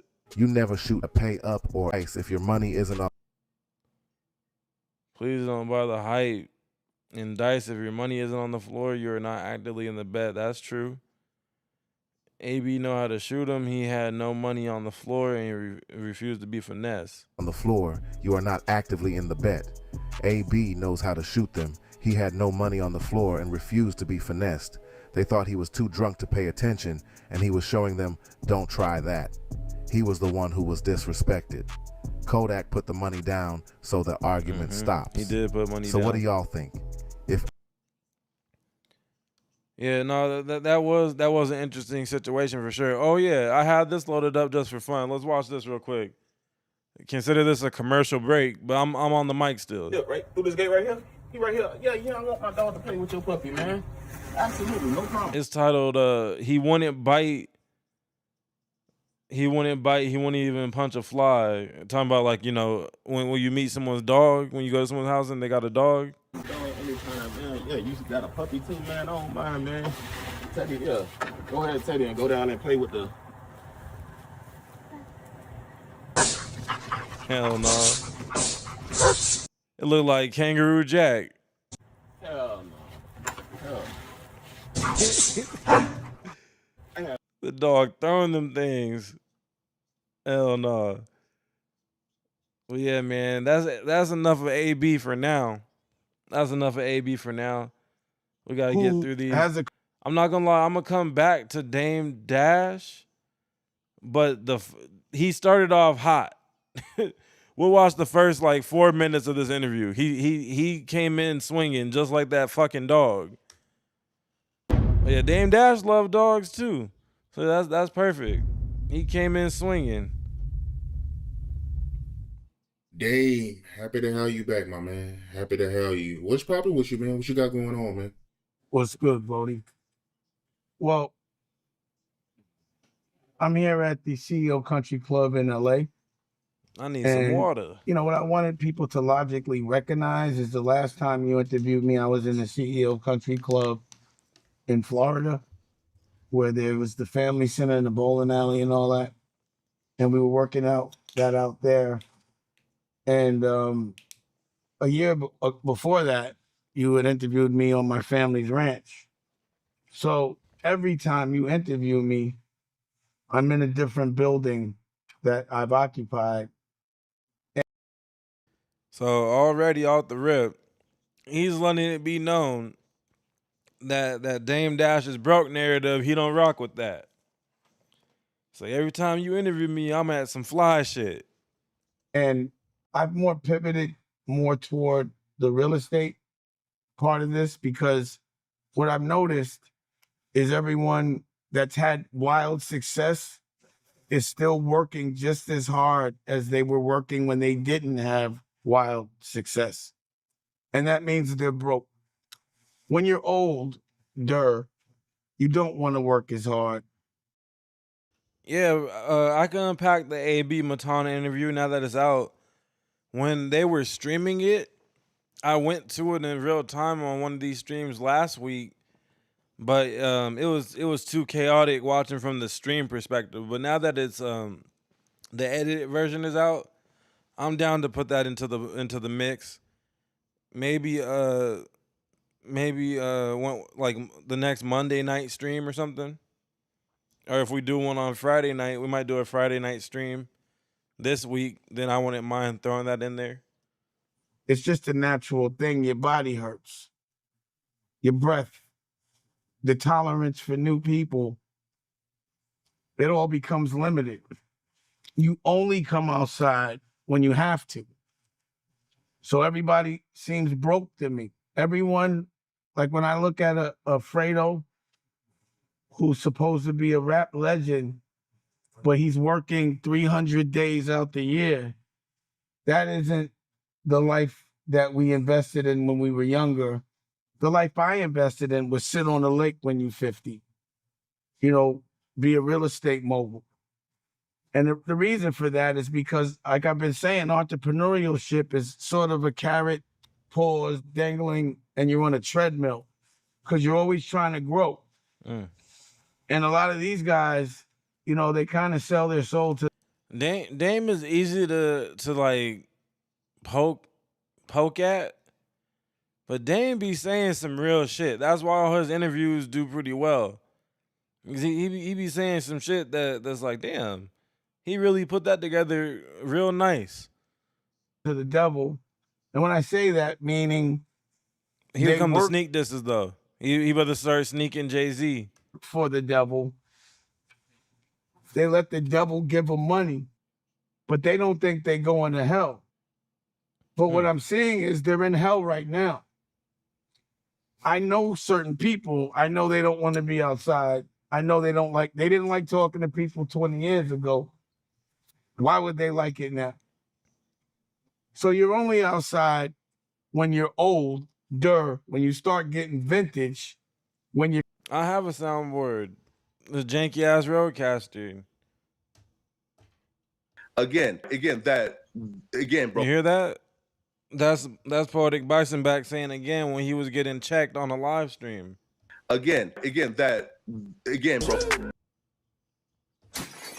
I like my map. We got a couple. We got a couple sounds. I don't like to overdo the soundboard though. I get annoyed when it's overdone. You're cracked. And I'm not gonna lie, I be forgetting to use it.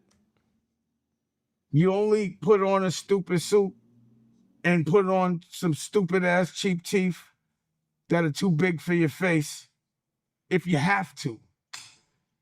You only put on a stupid ass wig and have some dumbass extensions in your hair. Stupid ass wig and extensions is crazy. You know you're talking about that Roots Fest. If you have to. So I pivoted toward the real estate, and I think it's better to own the building you occupy. And if there's not a trail to that, you're missing the mark. But all the people I know that have money to look at have real estate. Oh yeah, for sure. On the game update, the the Knicks is getting they back packed in right now.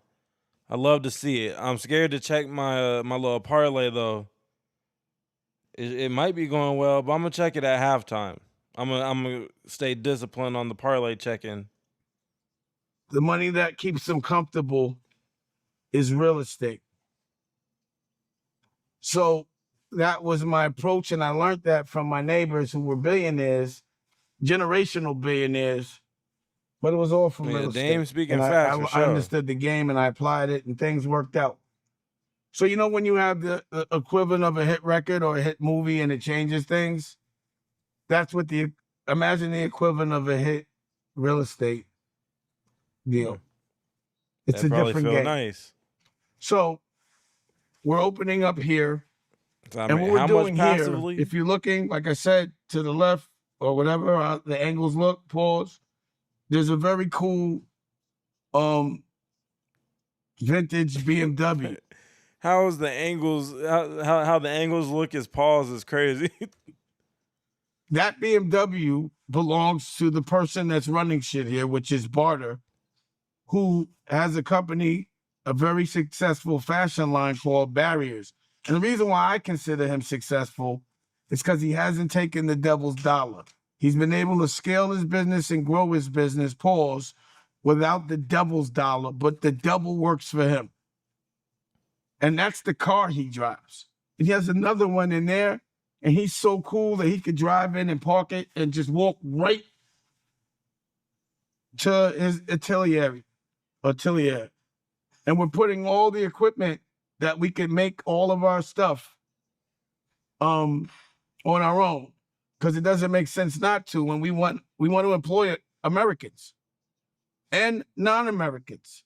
We want to employ people. We want people rich, but you have to be fly with. Dame spitting, man. But on a side note, what I say about Dylan Harper? When the finals started, I said Dylan Harper need a start. To hell with De'Aaron Fox, trade him immediately. You got your point guard of the future right there. Dylan Harper's that guy. He's hooping right now. When you come in here, because what we're doing he here overly paused for sure. is Barter has his experiential store over there and a lot of cool things. All right. He breaking down the dynamics of the warehouse now. Right. He got to say pause every couple words. We'll come back to this interview maybe, but I didn't get through the rest of it. And if we're gonna skim through something, we might as well get into this the world of 607 Unk. Jaleec tried to burn it from the inside recently, as we saw when she called in the no jumper. giving her side of a story, just for her to show up for a live stream the day after all that crying on the phone and shit. She popped back up for a live stream at 607 Unc Studio. So, maybe they were working on things or whatever. But big homie CC was there. He was doing the most. And like, it's funny. Snoop Will Pac, what up? Bro, I meant to DM you. I don't know if you caught any bit of the beginning of this stream, but I was dealing with some more household issues, man. Damn near started the stream late because of it. AC tripping and shit like that. Home repairs. But welcome to the stream, man. But look, so Jaleec is back in the building. The first episode I watched was a week or so ago, and big homie CC looks just like Saucy Santana, by the way. That shit throws me off. But what was throwing me off for real was like, okay, so you just did all that screaming, crying, yelling on No Jumper. You told your side of the story. You said when you went to go and get the the grape kit from the hospital, that the hospital, this is important for this episode, right? Because in the thumbnail it says that Jaleec, in quotes, is going to say, I never said that I was great. But my thing is, just off of seeing that thumbnail and seeing when she called into the No Jumper news or show, whatever show that was, if you never said that was the case, then why did you tell a whole detailed story about going to the hospital or a clinic or whatever and attempting to get a grape kit if you never said that you were graped? You know what I'm saying? That's why everyone's saying, I don't know, we can't believe it because it's her. And I stayed away from the topic because if she really did get, assaulted in any way, shape, or form, I didn't want to be one of the people, speculating that she's lying and things like that. I've never met the lady to say she's just a flat out liar. But then now when you do shit like this, and then you're supposed to supposedly been fired from 607 Unc shit, but then she was on this Trenches Worldwide show the very next day after that phone call. It's like, man, this is already looking crazy. But I've been just waiting for the story to play out. I thought it would take longer, but I guess now it's going to all the way play out to where she's taking back her word on it. That's why this stream, the first thing I typed was Jaleec backtracks on her statement or something like that, right? And that's crazy. So you had skin. Welcome. Thank you, Nick, for becoming a member. But yeah, man, you had Skinny from the 9. He was contemplating, unaliving himself and shit like that because of these allegations. It's just like, man, he finally starting to get some type of momentum, some type of something by trying to recreate his career via becoming a member of the media. And then now he's got what seems like false allegations on him, but you got people believing the shit. That's foul. That's foul. That's super foul. You actually deserve some type of jail time for that, in my opinion. To just blatantly put false allegations on somebody and then turn around and try to spin it like it was a play for content. Like, nah, bruh. Yeah, and so she tried to turn it on King Yella also? For real? When Yella was the one coming to the defense. But yeah, I remember I was going to make a video on her return episode to Trenches Worldwide. I have screen recordings still from that return episode of her sitting there and big homie CC's trying to be Captain Save-A-Ho because they have some drinking game, I guess, that they do sometimes. And she did whatever makes you have to take a shot. And big homie CC's like, no, look at this little ass girl. She can't take that double shot. A double shot for her gonna make her black out. Allegations, nigga. Like, this whole thing. And at the time, it's still like, okay, well, maybe Unc had big homie CC come in to be damage control because the allegations were still fresh. and you know he's trying to keep his business from crashing and burning. And you know, Unc, he's real adamant about the employees not being allowed. Hold on, this says San Antonio currently has the largest halftime lead by a road team in NBA Finals history. Damn. But Unc is real adamant about not letting the employees fornicate on his property. Keyword is on his property. But the incident took place at Skinny from the Nine's crib after work hours. But yeah, this is nasty work, and I guess this is the final chapter in the nasty work. I'm not sure when the content starts with this, so we might have to scrub through it unless anybody has watched this already on their own and has a timestamp. But if not, we're gonna scrub through it and find the moment. No, for real, cause I guess I gotta do it because like I'm forced to do it. I don't know if I'm forced to do it or not. Yeah, get that off your face. You finna start lying? I don't know if you finna start lying. I don't know. Yeah, she gonna start lying. Oh, we finna come through stuff where you gonna sit here and say a whole bunch of stuff that's probably not true. So this is what we doing. What do you mean what we doing? I want to know because like it's been a whole lot of chatter going on, right? It's been a lot of chatter, and I've been ready to blitz you. So what I've we been doing? defending you. I defended you with King Yellow, right? He came up here talking a whole lot of shit, right? I'm not gonna lie, I hate the way Jaleec talks. The levels of unladiness is crazy. Chunky Barbie has a lot of dominant features and traits about her, right? The squabbleness. She's not the smallest girl, but even she presents more on the feminine side than Jaleec. Right? I'm aware about the $100 situation. I'm aware of what he done, right? And I'm also aware that we've been doing this in the hood a long time. We had a little thing. I mean, only us men know about it, right? And get you drunk, get you out of there, and go right in. What up, bro? It's the man. It's our religion. Yeah, we faithful to it, right? Keep it real, right? We do it so much that we don't even know that we do it, right? We don't even know that it's illegal. It's kind of like this. I'm famous, right? And when I go in the trenches, a light come off me, and people think like that light, they're gonna get to it. So females, but I don't take it, right? But a lot of people don't understand that people be fame drunk. People be drunk when they come in contact with you. And plus Skinny from the Nine. I don't know what the fuck the Nine at anyway. I'm just keeping it real, right? But a lot of people didn't want to listen to your story because like you hella aggressive.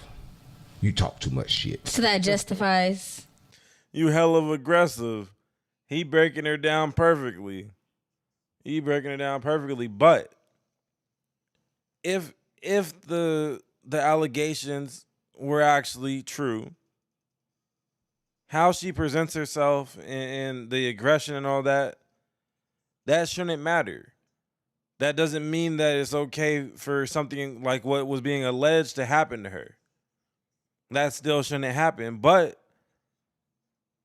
apparently you gonna backtrack. Yeah, justified. We're like, yeah, if you talk shit, we're gonna talk shit back. You act like a man, we're gonna treat you like one. See, that's the problem. You know what I'm saying? Let me just go ahead and clear the air. Yeah, clear the air. A lot of people. She wish she was a what? She wish she was a nigga. Come on now. Didn't understand the reality of the narrative. Right. You know what I'm saying? So at the end of the day, you were at fault for that. Let me tell you why you was at fault. If you're supposed to be my mentor / I'm under some type of apprenticeship with you. Excuse me, what are you? Don't press no button while I'm speaking. Yeah, you got enough time. Turn it around. No. Anyways, what I'm saying is, if I'm up underneath you, you're my mentor / apprenticeship. Right. You know what I'm saying? And I come to you and I confide in you about a situation I feel like might have. I want to catch this. This is not the best representation of it, but I noticed something while watching Jaleec's content.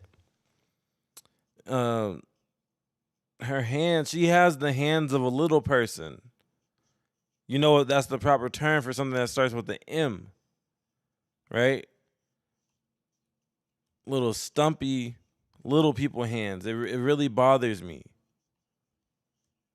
What I'm saying is, if I'm up, I'm not saying she's supposed to have Shaq hands or nothing, but it's like the fingers are too small. Like she low key is a little person.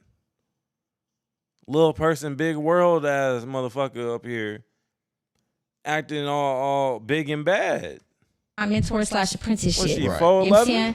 And I come to you and I confide in you about a Right. situation I feel like might have took a wrong turn. Right. And then a month later, you wait to make it content. Mm-hmm. And now I'm receiving all of the backlash. Mm-hmm. And y'all justifying what Blood did? No. When did I ever say the R word? I said Blood took advantage of the situation. Right. That's valid. Right. Yes, I agree with that. And I didn't wait a month. I was actually planning it the moment you told me. Yeah, we know you about content. No, I was planning the moment you told me. It's like everything else in life. Everything else in the world, like everybody thinks stuff happens instantly, but stuff happens slowly. Like the grass, it grows slowly. Everything happens slowly. So I was planning the moment it happened. You should have already known that. I was planning on the way to protect you, though. That's what you didn't understand. 'Cause I understood the two things. He had a video. Kat Sarah says in the chat, didn't she show up to this interview so faded they made her take a nap first? If that is true, man, they need to just go ahead and fire her. She's a walking liability. She's a walking liability if that is true. You showed up so faded to work that they made you take a nap before appearing on camera because it would be a bad look for you to show up on camera in the state that you were in. First of all, that's not ladylike to be getting that loaded. That's not ladylike. No proper woman is getting loaded like that. After a certain age, you got to know how to, man or woman, you got to know how to just get to where you need to get to. Just right. Not sloppy drunk, not on the verge of blacking out, not the room spinning. Just take it slow, sip a little bit, let it rest, sip a little more like Tony Soprano when his son AJ is having wine at the table and little dude's just chugging the whole glass at once, AB style, trying to just chug it down. And he's like, man, what the hell is you doing? He damn near crashed out at the table. So you don't know, people these days don't know how to savor nothing. You're supposed to spin that shit, let the air hit it, take you a little sip, take you a couple bites of that steak, spin that bitch again, come back, sip it some more. You gotta savor it. You gotta chill the fuck out. Like, what is you doing getting this faded in, I would assume, a short amount of time? You should not be coming into work on a podcast blitzed. That's not gonna help your podcasting. You're going to create moments and clips that you regret the next morning. Why would you want to replicate the feeling of waking up the next morning with regret? Wow, that's on theme, isn't it? Why would you want to replicate that for an audience? That's the worst thing you can do when you know you're about to be broadcast to an audience and be recorded to be archived forever on the internet. Let me lose all control over my physical and mental capacities for something that is permanent. Does that sound like a good decision? That doesn't sound like a good decision-making process to me. Stay sober. Oh, I was just gonna try to get on the internet, act like it wasn't what it was, right? He gonna try to get clout off of us, right? So I said, you know what? Let me do some investigation. I hired on the CC. We got a private investigator. We found out his criminal history. We found out that he had done this raping before.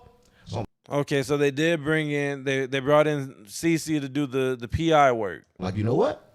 He got to be guilty of it. And then we Saucy had photos CC of you abusers.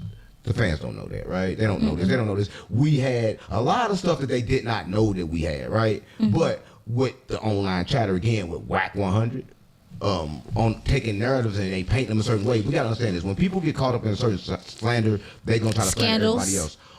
At the same time, I think somebody in this camp was being accused of raping someone, right? You can't say that word. Oh, I can say what I won't. If I got to follow YouTube guidelines, so I'm going to say. Yeah, we saw the clip. That's a fact, Cat Daddy. We seen the clip of her and Skinny in the bed. You know, of course, they can't post the full happenings, but it damn near looked like she was the aggressor in the situation. He just laying in the bed getting serviced. not moving. Like he was still as a rock. Pause. And Jaleec, it appeared from what I seen, was doing all the work. Say grape. I'm gonna say take. But I'm gonna say it however I gotta say it because I just gotta get my point across. But Whack 100, you know what I'm saying? I mean, he managed me. I with him, but I didn't with that, right? I didn't like the way people took to like wanna keep on insinuating the same thing over and over again when no jumper had tried this before. But when I posted, now everybody think, okay, if Unc posted is valid, we gonna say it, right? I'm like, you know what? I was posting it for content. We know your content. Yeah. I was trying to do exactly what happened. I was trying to make sure it go up, but then it got switched up. I was trying to let you know that no matter what you do in life, it was only a moment, and that moment is over. Now it's time to get paid. Admitting to leaning into it for content is kind of crazy. Off that moment, it's over. Because you gotta think about it. They're gonna brag on you, right? If you wouldn't have did what you would have done, and that would have happened the way it would have happened, you would have been a body. Skinny been bragging on you. I did this, I did that. Your name would have been poor in this. The same day, whatever alleged might have happened, whatever the case may be, I addressed the situation privately, and I let Blood know what it was from the beginning. Here she goes. You kept on, every time you called, you kept on saying, "Stop calling my phone." What you calling me for? Dude was overly obsessed. But you don't do that. Like, let me say something. You don't do that to a man. Kind of like hurt his pride. You don't treat no man like you the man. Do the creep. No, don't call me more. So niggas gonna get offended and niggas gonna go around talking shit. Like, listen, I seen this with my own eyes. Look, Skinny, if you watching this, I know you watching this because you watching all my shit. Oh, is you calling? Oh, no, it ain't you. I thought it was you. I was like, damn, how the fuck you know this? You must be doing some telepath and telecommunication. And I'm gonna say this though. You know and I both know what happened, right? Granted the fact that you heard yes, and granted the fact that you heard no. And You never heard yes because I never said that. How could I have said that if I was too impaired? I said you ain't finished listening. That's the problem. Why you got in this switch right now? You can't listen. Back to Skinny. You heard yes, and you also heard no, because a person was under the influence of alcohol, right? And a lot of people don't know what alcohol do, but alcohol is a portal. It opens you up to different and benzos. Yeah. Oh shit. Before he even finished the point about alcohol, oh, and I was on benzos too. She's on everything, isn't she? So, Skinny, you knew what you was doing, and I knew what you was doing. The world knew what you was doing, and now you have been exposed, and unfortunately, charges have been filed, right? Because this have been a situation to where we had to take it to the authorities. Listen, I ain't no snitch, right? But all the women, you allowed to snitch if you was get hit when you don't want to, and if it was small. You're like, you got the right to do that. Cause like, who the fuck gonna hit me with this? See, this is what I be saying about you small? be trolling about the situation. Oh, my fault. I can't even recollect the situation. My fault. Well, I'm just trying The to. videos that are surfacing online pertain to WAG. All right. I found the timestamp. I found the timestamp we need. So we're gonna fast forward a little bit. Because you know how Unc does his content. He got about 5 more preaching tour moments before they get to what we're looking for. We'll run it a little before the timestamp, but the charges being filed thing, it doesn't mean that he's guilty just because she decided to go and file it. She was encouraged to go and file the charges, and keep in mind when this situation was taking place, when it was unfolding, and you heard Unc say he's managed by Whack 100. Whack 100 was dealing with a whole nother flurry of allegations around the Blueface tour situations, right? And Unc said the same shit that Whack had him say about the situation, which was instruct anybody who's coming forth with allegations to go and file the charges. Because then, if they're lying and they go and lie on the police report and sign their name on it, we could counter that and charges can be brought upon them for going and lying about that. If you just lie in the public, nothing can be done about it other than being called a liar, which doesn't really mean anything, right? But their whole way of handling this is, okay, if this is really true, we're all for you getting the justice that is deserved. It's the smart way to handle it. And so if Jaleec is lying about the situation, she's going to get the justice that she deserves one way or another, which is how it should be. If you ruin this man's reputation in life with a lie, you know, it's going to come back around to you. It's going to come back around to you. But yeah, exactly. The Royce the 5'9" song, you caught it. You caught it. That's exactly what I was referencing. That on everything. That song is very relevant for a lot of people in the No Jumper universe, ain't it?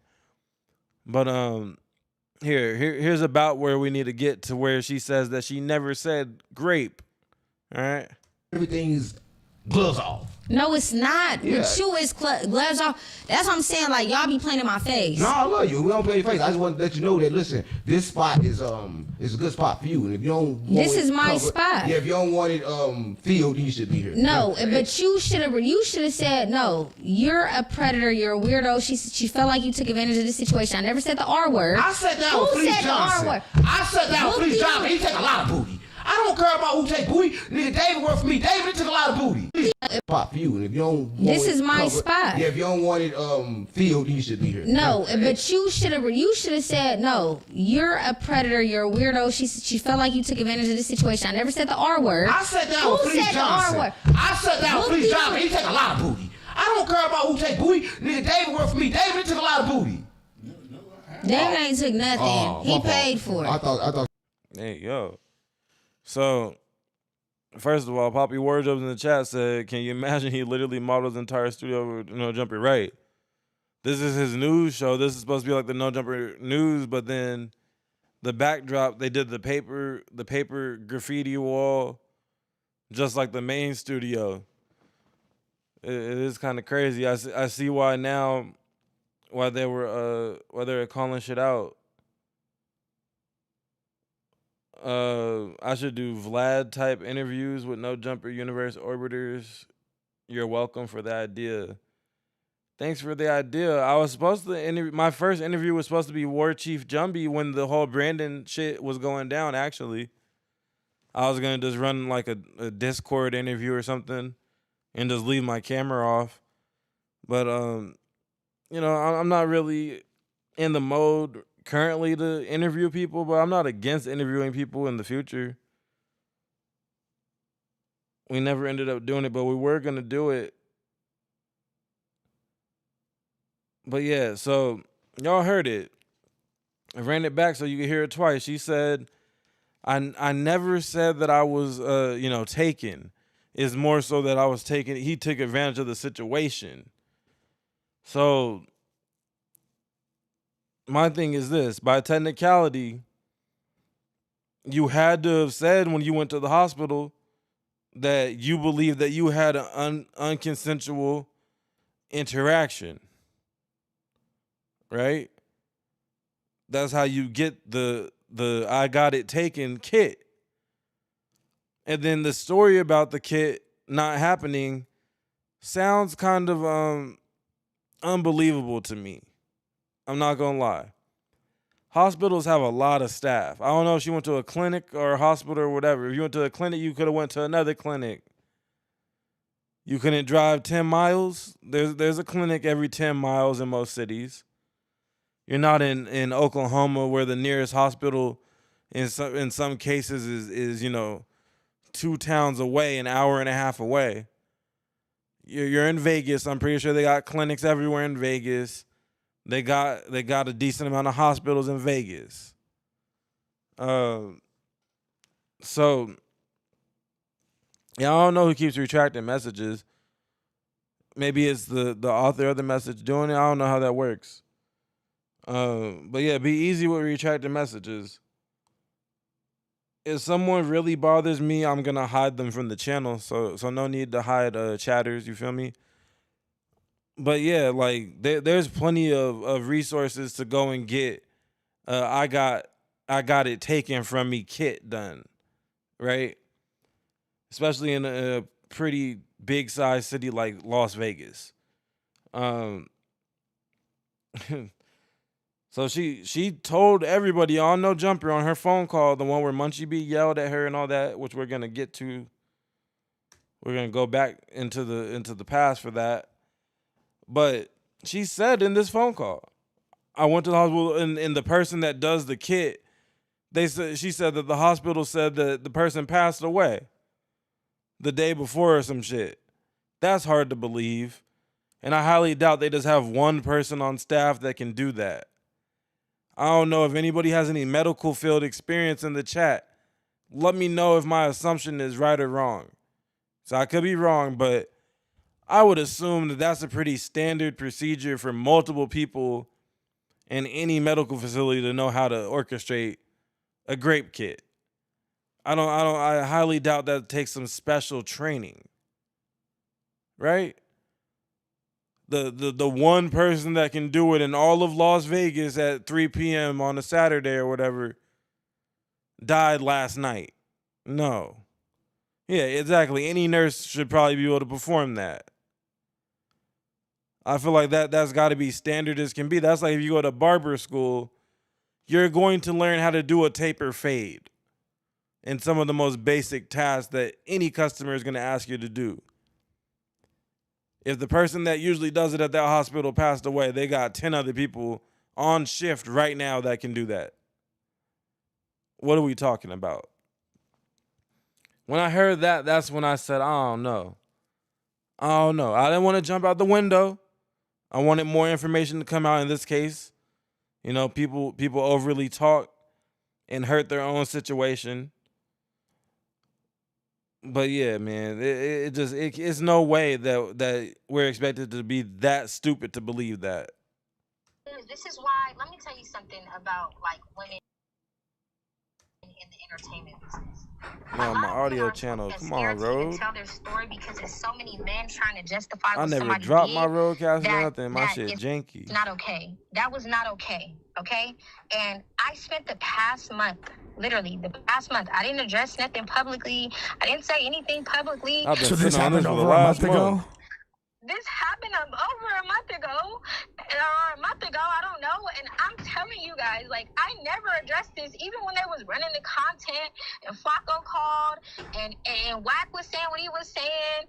Bro, do you know everybody had me scared to even talk about it because they said my career was gonna be ruined, and that What career? my career was gonna be ruined.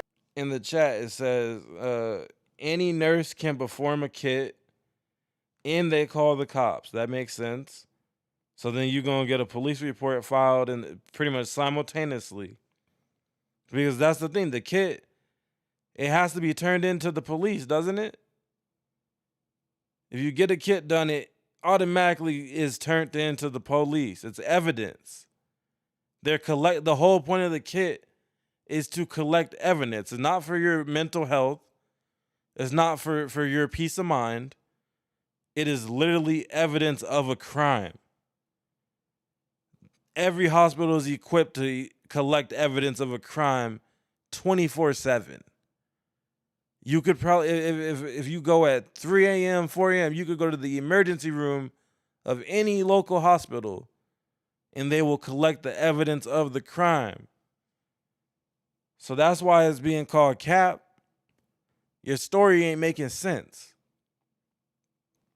If the nurse that usually does it died the night before, how many doctors is on staff at the shit? Any doctor can for sure perform a kit. If the nurse can do it, the doctor can, even though the nurses do the heavy lifting. They just follow the doctor's orders, but they do all the manual heavy lifting for real.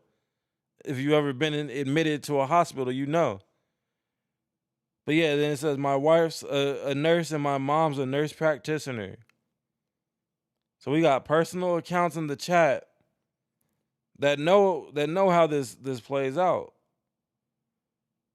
Exactly. There's people that are really dealing with real life trauma. Real life trauma that sticks with you for life, and you playing with it for content. For content, to get some views over on the channel you're a part of. Allegedly. Like, come on, man. That's too far. That's disgusting. That's the type of thing that makes people never tune in to nothing you got going on again. And then you gonna try to play the victim about it. You gonna try to have your daughter interview you and shit, looking for sympathy points. You're not gonna get sympathy points because you're out of pocket. You're out of pocket. If you're really out here lying and playing with this type of thing for content, you're a disgusting individual. And if something really happened to you, they're not gonna tell you we can't do the kit. Deuces, the lady passed away. They're not going to tell you that. If I said anything, My skinny butt from the mouth. it's just Fake tears. I'm trying so hard to not talk about this publicly, and you guys are sitting here on a panel full of men, the same Man, shut up, bitch. men that have constantly disrespected me, degraded me as a woman, paying me to be this hoe, and I've never. Your actions as a woman degrade yourself as a woman. Ain't no one degrading you. Anybody at no jumper, and if I'm telling you guys this shit happened to me, and you guys are telling me it's a lie, this is exactly why I didn't want to say anything, and I tried to. You asked me, do I want to fuck? We don't. Making it seem like I'm the liar. No. Adam and myself, and I'm pretty sure Doughboy all adamantly don't believe that. Weirdos. Shut up. Like, to be honest with you, like half of us don't feel that way, and like, and no one. Sitting there because he doesn't like me, or because he doesn't like me. Put your feelings to the side for 2.5 seconds. No. Right, Poppy Wardrobes. Like, that's the thing, too. It's very hard for a mother to lose custody of their kids at any given time in life. At any given time in life, a mother losing custody of their kids, you got to be doing some foul shit. You got to be very, very bullshit for CPS to move in on a mother. And think about if your daughter came to you and said, Dad, I blacked out and I don't know what the happened to me. I don't know what to do. Like, I just want this. I just want. Look at Doughboy. He getting ready to DM her right now. Look at him. This nigga's different. Look at him. Hell no. Look at him. Look at those eyes. Those evil, evil, soulless eyes. They're plotting. Hell no. I want to let it go. I just don't want to think about it. I'll get to the bottom of it. Your daughter, you need to report this. And you're like, but I was drunk. He thinking of what to type. I was drunk. It's my fault. It's my fault. And you're putting the blame on yourself. And then as time starts to pass on and more information starts revealing itself, and then you find out that one of the girls that assaulted your daughter's friends were paid $100 to leave that night so that person and your daughter could be alone. So at that moment, like people really keep asking about this. Like at that moment that you were just talking about, did you have the option to just dip with Yella? Was he telling you like, come with me, blah, blah, blah, blah, or what did that look like exactly? So yes, I had the option to leave with Yella, yes. But Yella was in the passenger seat and I was in the back seat. I wasn't even driving. I was so drunk, I was in the back seat. And I remember saying, I want to go with Yella. Like, Yella, come on, let's go inside the club. Yella didn't say anything because I was unaware that Skinny had already gave Yella the $100. So when Skinny got the yelling and being all irate and mad, like, why would you go to this ghetto ass shit? I'm trying to bring you around this. $100 to fuck off is crazy. Yo, let me get it. We ain't gonna wait and see who she chooses. Here's $100, nigga. Go buy you some weed and go sit down somewhere. Hell no. I want you to come over here, like, so I can introduce you to these people, or you could come party with like rich people. Why are you trying to be with the ghetto people? Why would Yella accept $100 to not kick it though? That's like a really like strange little. Facts. Very strange little caveat and painting Yella out to just be the brokest, dustiest nigga ever. $100 for what? Nigga, $100 is gone in 10 minutes. What is he supposed to do with $100? Exchange right Fill there, up no? his gas tank? Yella was talking about it. Yella said, like, Jaleec, you don't remember when he went inside? I don't remember where he went. I guess he said when he went inside somewhere. It was another place he stopped at. I don't know. He said that when he went inside of that place, he told me, like, Jaleec, when he talking about come with me, just come with me. I said, Yella, I don't remember you saying that. People keep saying, oh, if you can remember that part of the night. I remember that part of the night because it got so hostile in the car that it was like Yella, the way that he was acting, the way that Skinny was acting, I was just like in the backseat, like, what the is going on? Like even though I was drunk as like I remember that because it was like it was so hostile. It was in hostile situation. Just like I remember me walking into his house. Man, look, I she ain't remember making her certain parts case. of that night. I'm not saying that I wasn't drunk and that I wasn't in and out. Like, yes, I remember bits and parts, like pieces of that night. I remember things leading up to that. I remember things like in between that. I remember me walking inside of his house. What I'm saying is, after a certain point, when I was in his living room, I blacked out. Next thing you know, I woke up to him talking on the phone, and when he was talking on the phone, I jumped up, and I was like, oh my God, what time it is? And my bra was That's not how blacking out works. You don't remember that at some point when you're in someone's living room that you blacked out. It's a blackout for a reason. You don't remember nothing past a certain point. If she had truly blacked out, the last thing she would have probably remembered was being in the back of the car at the gas station or some shit. Being in the back of the car and a certain song was playing. And then you woke up confused. You don't ain't no going in and out of blacking out. Once you black out, you blacked out until you go to sleep and wake up. It's not an on and off. It's not a light switch. That's not how blacking out works. unstrapped, and I was like, what the and I like hurried up and I ran out the house. Like I didn't run, like I hurried up and I went outside the house. He followed me I outside thought she the didn't have no house. car though. And then he called me and I was like driving and I was like still hungover. What I'm saying is I was still hungover driving. The nigga calls me and he's like, I want to throw a barbecue for you. I'm throwing a barbecue for you, blah, blah, blah. I want to throw a barbecue for you is hilarious. Like, where did you think of that one at? Or maybe he really did try to throw a barbecue for her. Hell no. Yo, I finally cracked. I've been trying to crack Jaleec ever since I seen her on No Jumper. About to throw a barbecue for you, bitch. What?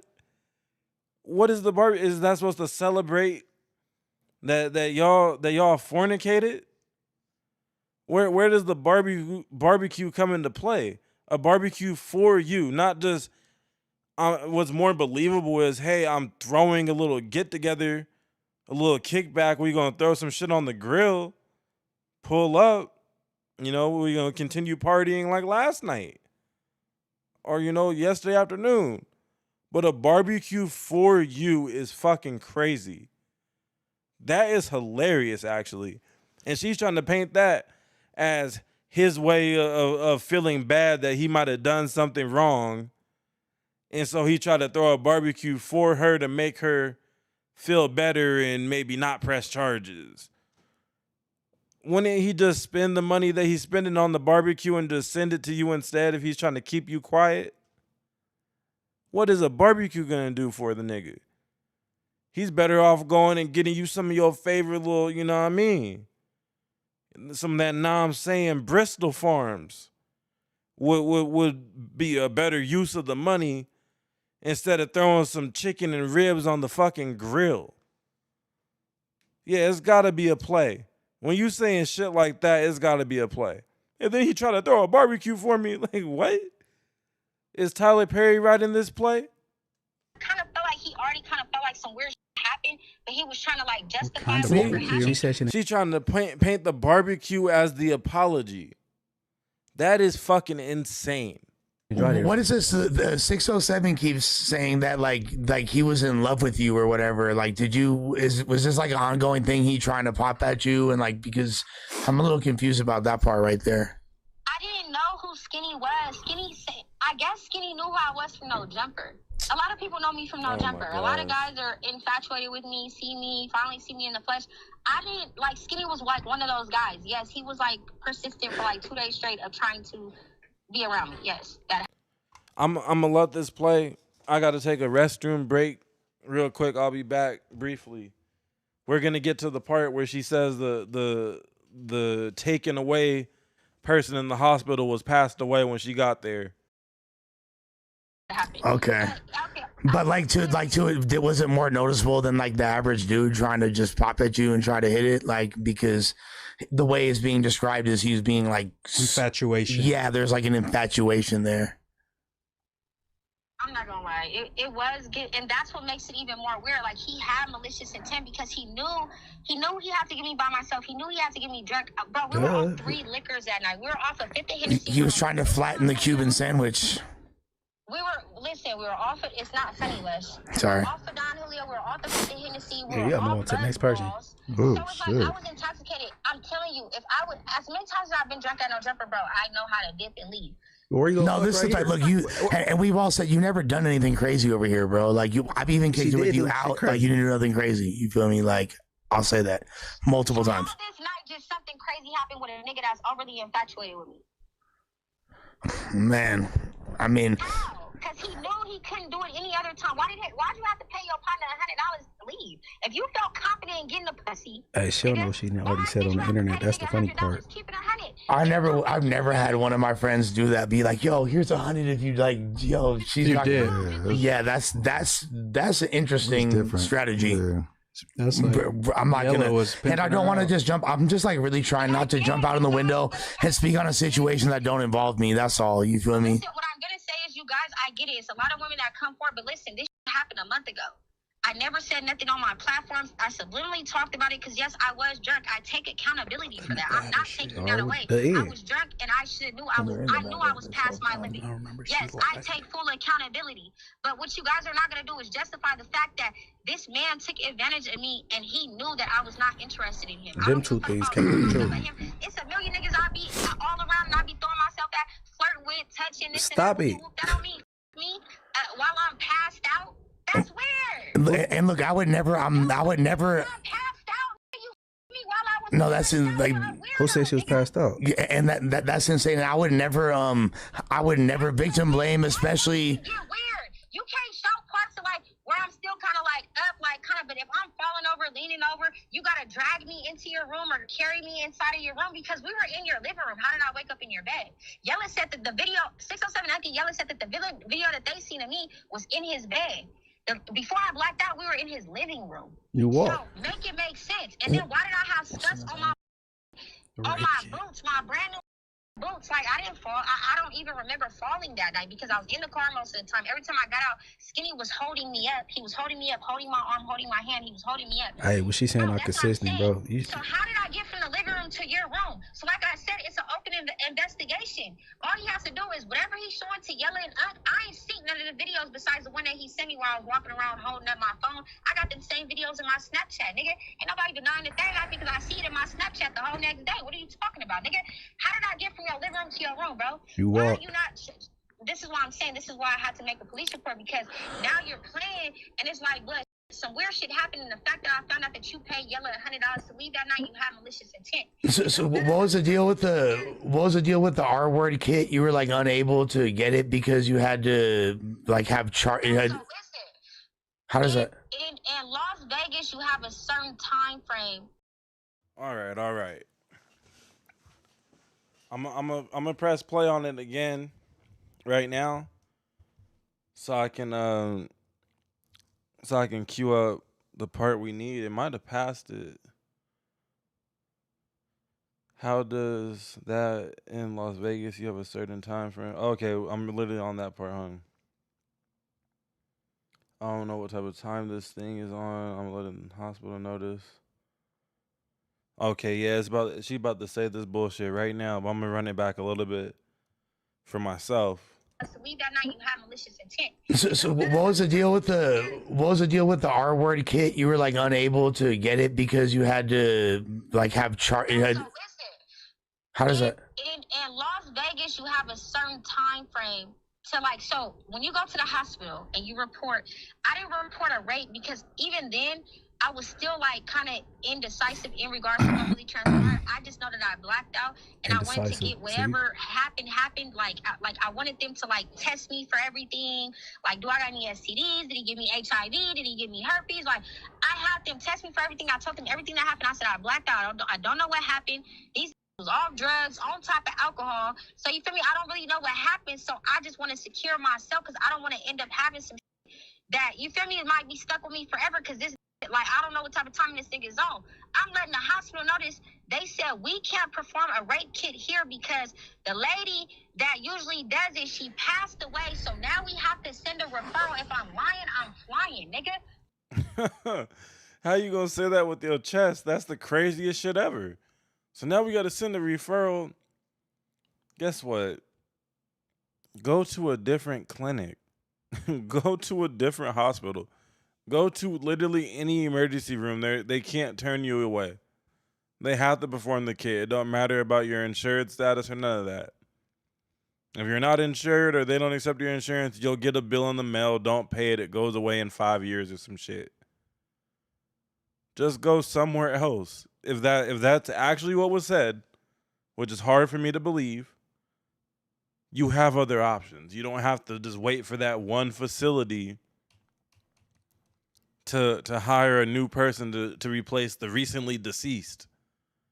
What type of fucking excuse is that? If that's true and somehow you felt like you had no other place that you can go to get the kit done, you must not care about getting justice enough. You must not. And I find that hard to believe. If you're in the emotional state of a victim of that, you'll be willing to drive 30 miles if you have to get the evidence collected so you can get justice. It just doesn't sound believable. It doesn't. I don't want to shoot no victim down where something terrible actually happened to them. I don't. But come on, yo.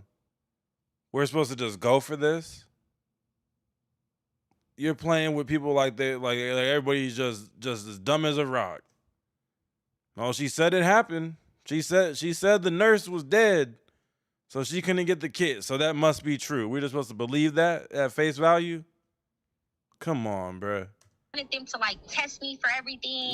There's more than one nurse at wherever you went. It could be the smallest clinic in the world. They got more than one nurse that can do that. Like, do I got any STDs? Did he give me HIV? Did he give me herpes? Like, I had them test me for everything. I told them everything that happened. I said I blacked out. I don't know what happened. These was off drugs, on top of alcohol. So you feel me? I don't really know what happened. So I just want to secure myself because I don't want to end up having some that, you feel me, it might be stuck with me forever because this, like, I don't know what type of timing this thing is on. I'm letting the hospital know this. They said we can't perform a rape kit here because the lady that usually does it, she passed away. So now we have to send a referral. If I'm lying, I'm flying, nigga. Fuck is you talking about, nigga? They would have to send a referral. I would have to make a police report. Hell no, look at the reaction. Go to the place where they refer me to with the police report, and then they would perform the fucking. Seems like a pretty arduous task to report an R word in Vegas. Jesus Christ. See, nobody believes that shit. Lush is trying his best to be on her side, and he don't believe that shit. Can't go for it. Sergio in the chat says she's full of shit. I had a stroke in March. Man, prayers up to your recovery, man. I'm glad you made it through that. And my insurance hadn't kicked in yet, but they still took care of me at the hospital. Exactly. They have to. They take some oath that vows that they have to take care of any patient in need that's at their footsteps. They literally have to take care of you no matter the circumstance. That's literally, I don't know the name of the oath, but it's some oath that you swear by when you graduate from any of these medical schools. You know what I'm saying? In fact, prayers to all the real victims, man. This is nothing to play around with. Playing with people's trauma and pain is crazy. And then again, Skinny from the 9 is you know, they said that he was ready to you know, do some bad things to himself with this news breaking. So it's just, this is an ugly situation. Yeah, watch out there, guys. Listen, I'm not. That's Listen, cat. I'm gonna be honest with you. I was. Oh, you know damn well she ain't doing no regular testing with her partners. You think she's doing regular testing after every partner? Come on. Drunk. So this keeps saying I wouldn't say it was rape because She got a chat GBT master's degree is what it seemed like. She might just be one of them people that's book smart. She know how to remember information, but you know, Then common sense ain't common. It don't matter. The books don't always translate to that. Some people it's only one or the other. I was drunk. So what are we talking Okay, about? I might have been throwing myself on blood, whatever the case may be. What I'm saying is, See? at a point in time during that night, I blacked out. Nigga, you probably was me like a dog while I was passed out, nigga. Probably. Nigga, See we what I don't know mean? what happened. You could have carried me into your bedroom, dragged me into your bedroom, nigga. We don't know what happened. So what I'm saying is, you got cameras all throughout your house, nigga. All right. We know the rest. Yeah, again, someone in the chat, it is ethically their duty to provide care to anyone in need. It takes a lot for a hospital to deny care, a lot. Exactly. I was hospitalized like in September of last year or some shit, right? I didn't have insurance when I was hospitalized. Guess what?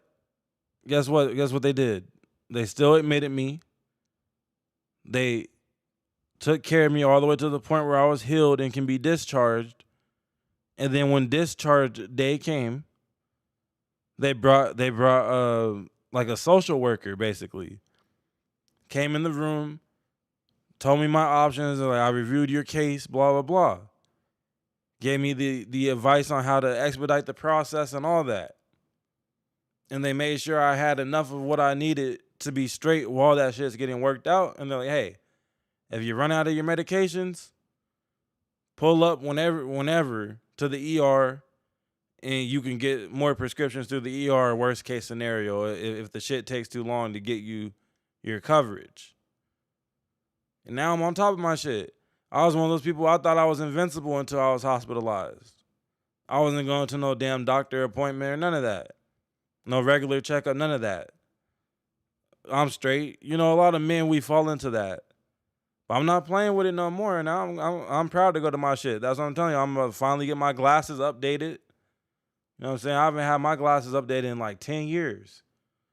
But they didn't deny me. They healed me and then dealt with the insurance shit after the fact. So she could have went to any medical facility that cares for patients and got a kit done.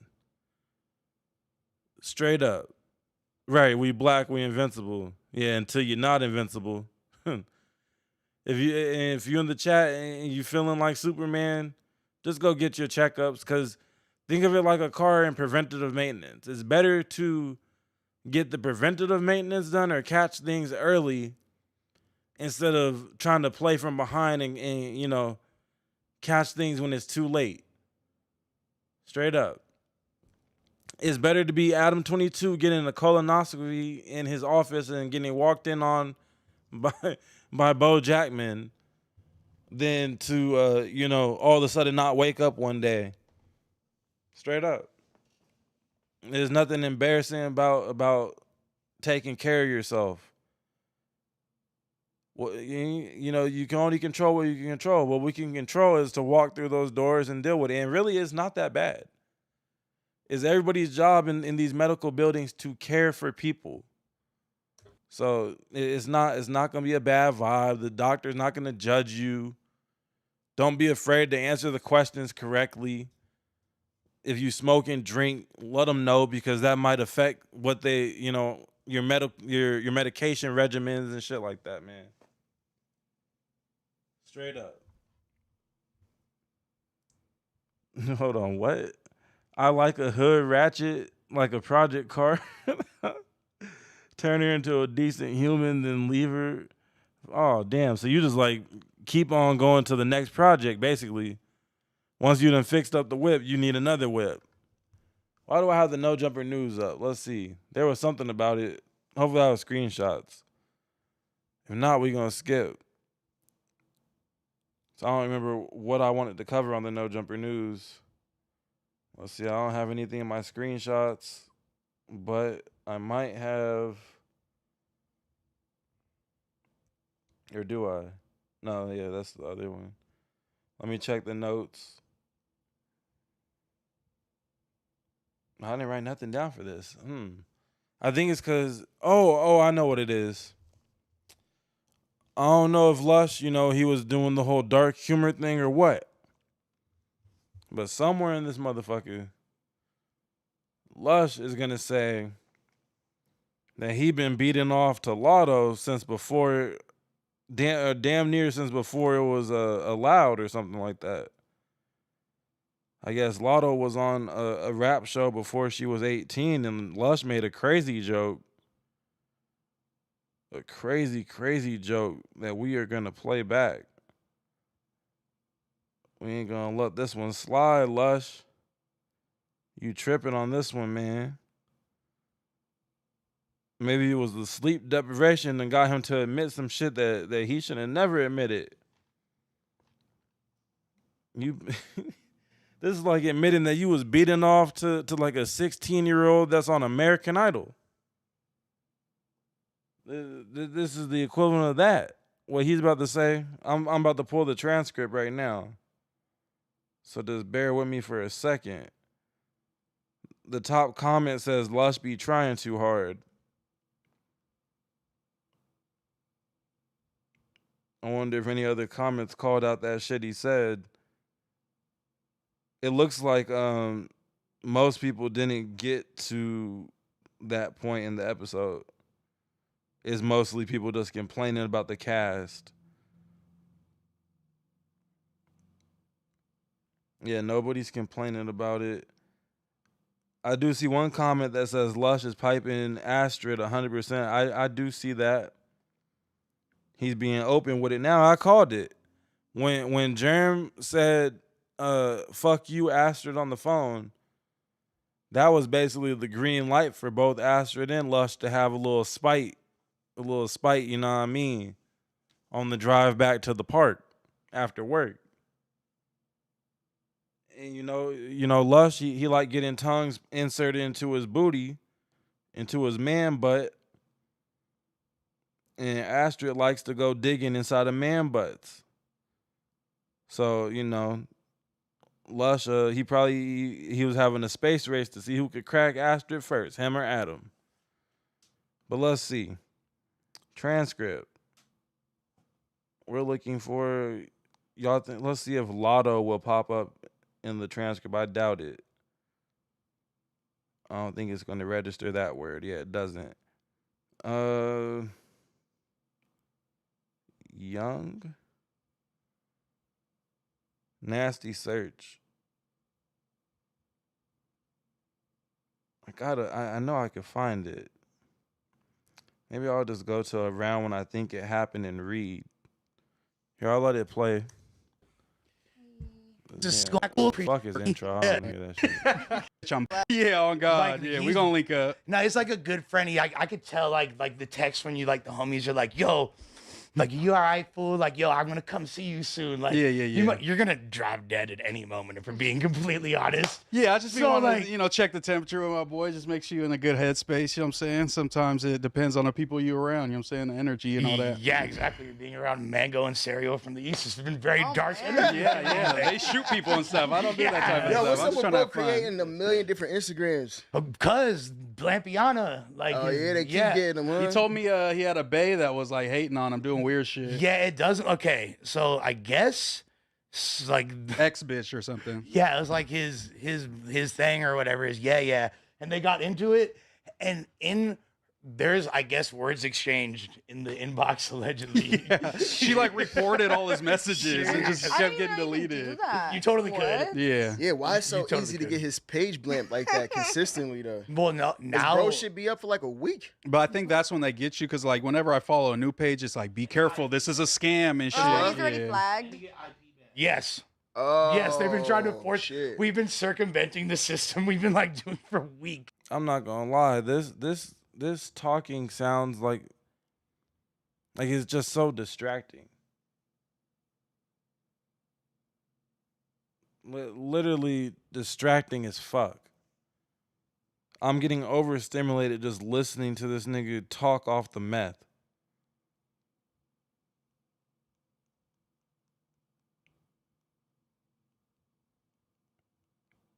I'm just trying to find the moment that we need out of this. Lush was tripping.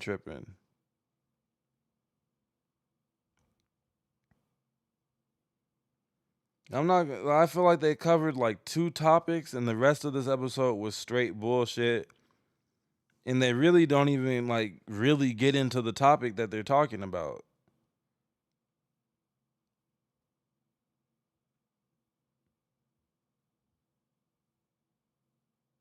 I'm gonna find it. I just need. I'm hoping that I remember a different keyword other than lotto.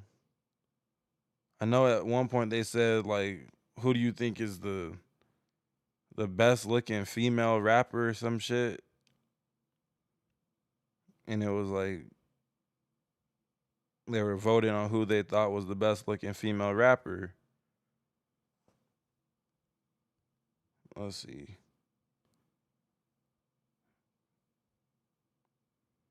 Maybe we'll type the word female. That might help. Nope. This shit is not helping at all right now.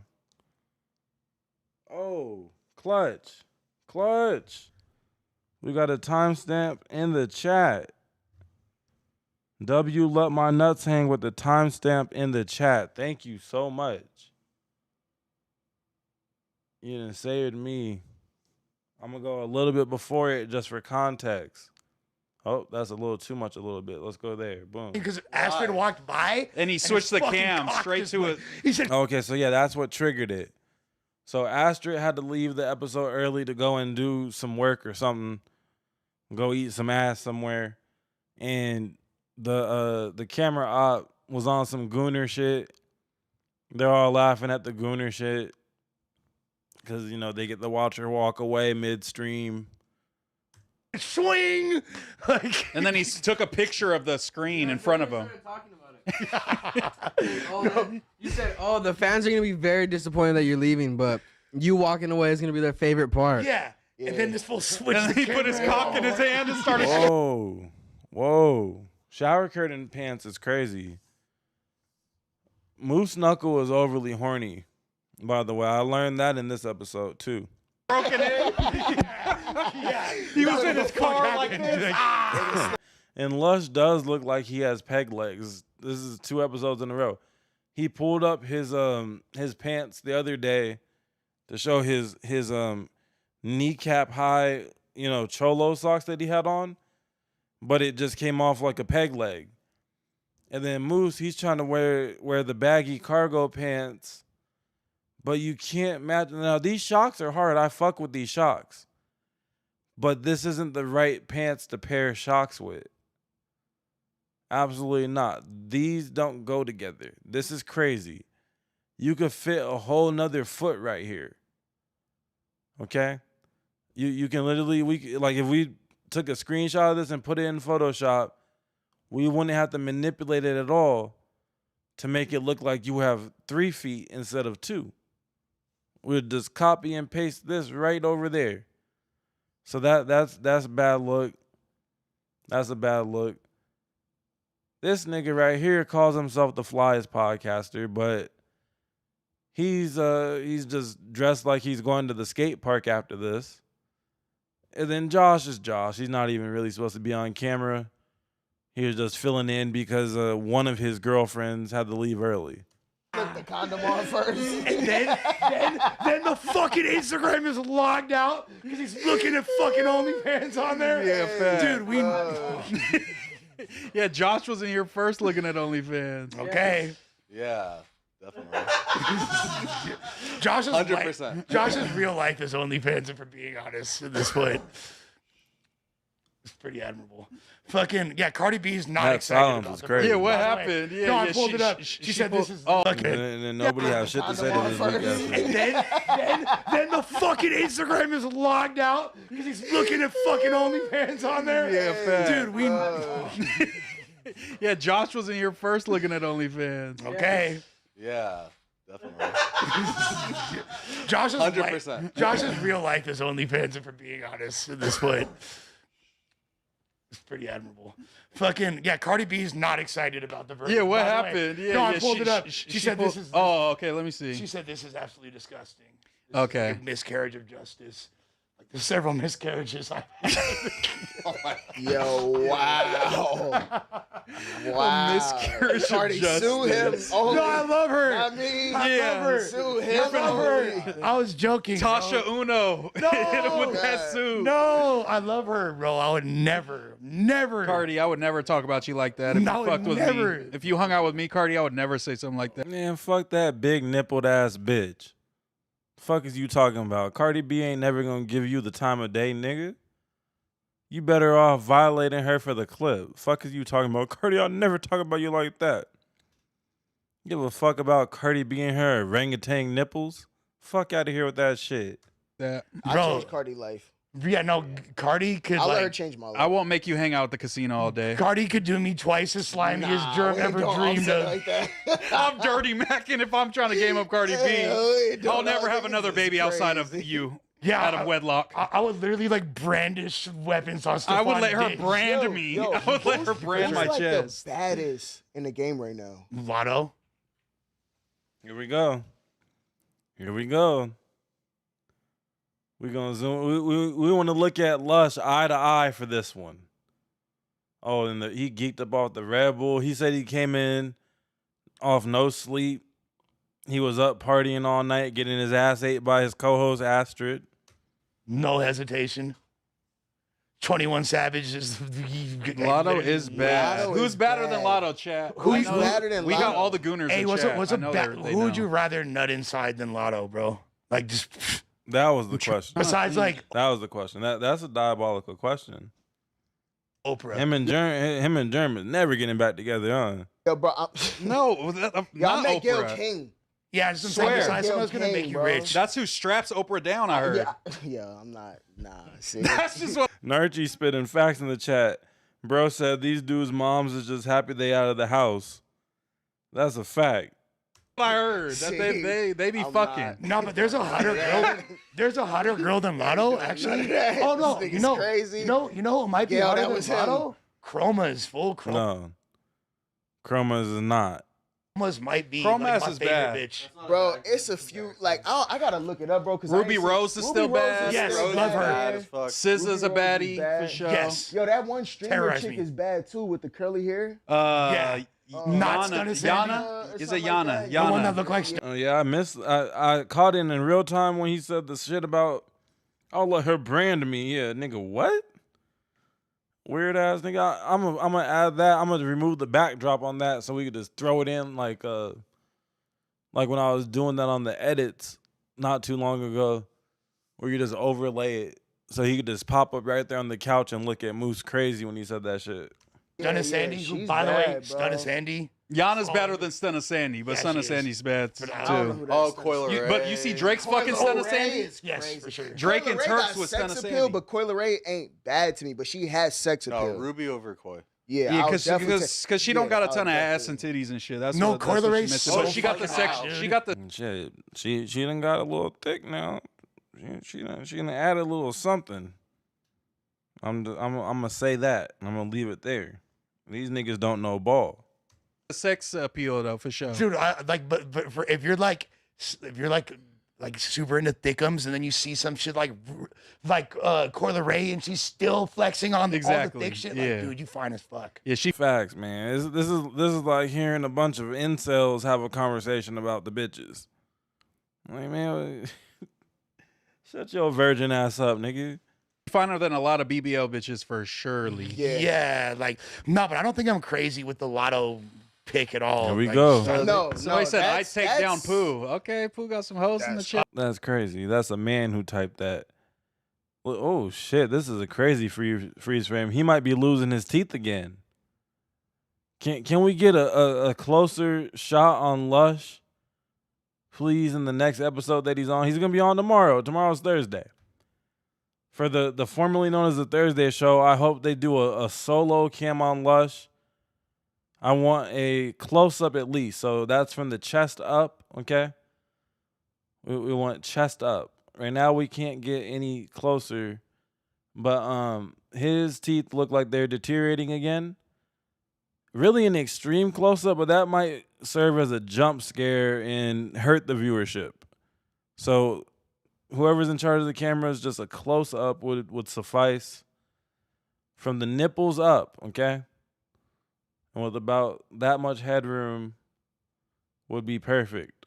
Yeah. So we can evaluate the state of Lush One's teeth, please. That is that I'm not mad at that. I'm not mad at that.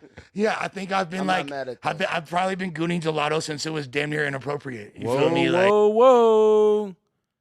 whoa, buddy! You cannot just proudly admit that. Like this is acceptable. Like this is okay.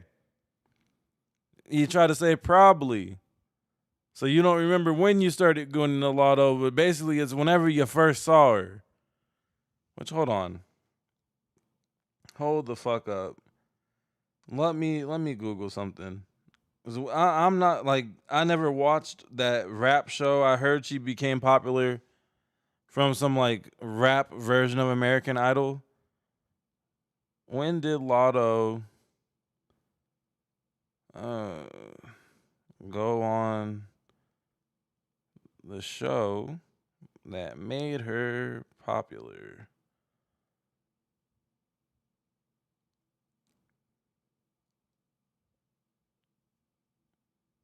No, yeah, the rap game. We need to know how old she was then. Hold on. Revise the question. Bad Googling. We want to know how old.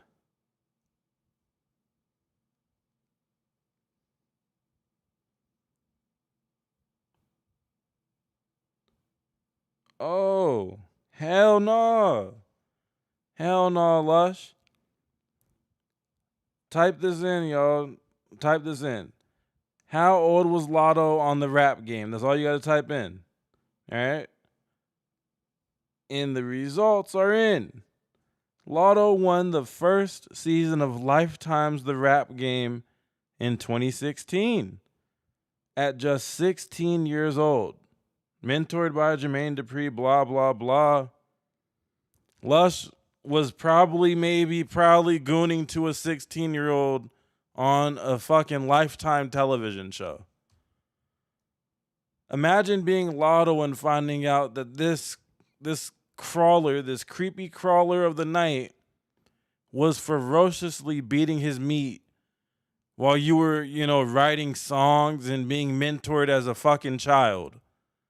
You should be at the local cheerleading team, but instead you're pursuing your career and you're subjugated to this guy most likely not even lubing his shit up, but being proud, oh, it's Friday night, time to watch the rap game and dry rub it to the 16-year-old contestant. And we know that this is Lush's type. Lush's ex-wife was a light-skinned black woman with curly hair, I believe. Or, varying hairstyles. So Lotto's like the apex version of Lush's type. Lush. You're gonna have to twirl some pook and perform so well in the coming shows to make us forget about this. This is nasty work. Batman could hang people off the edge of the building and not get this information out of them. You volunteered this information for the No Jumper News. This episode is sitting at about 19,000 views right now. You should have saved this for the Tuesday show at least. Or I guess you don't want a large audience to know about this admission. Oh, but buddy, it's too late. Clip it. Everybody clip it. Clip it and post it everywhere. Fuck it. Somebody said I take down Pooh. Okay, Pooh got some. He's off that shit today. He's gonna blame sleep deprivation or something, but I don't know, man. That's pretty cut and fucking dry. Now I don't want to hear your little aggressive semantics defense when this is brought up, if it's brought up. Yeah, I'm not mad at that. I'm not mad at that. Yeah. I think I've been I'm like, not mad at I've probably been gooning gelato since it was damn near inappropriate. You feel me? Like when she was on that child rap show. Yeah. The child rap show. Good call out.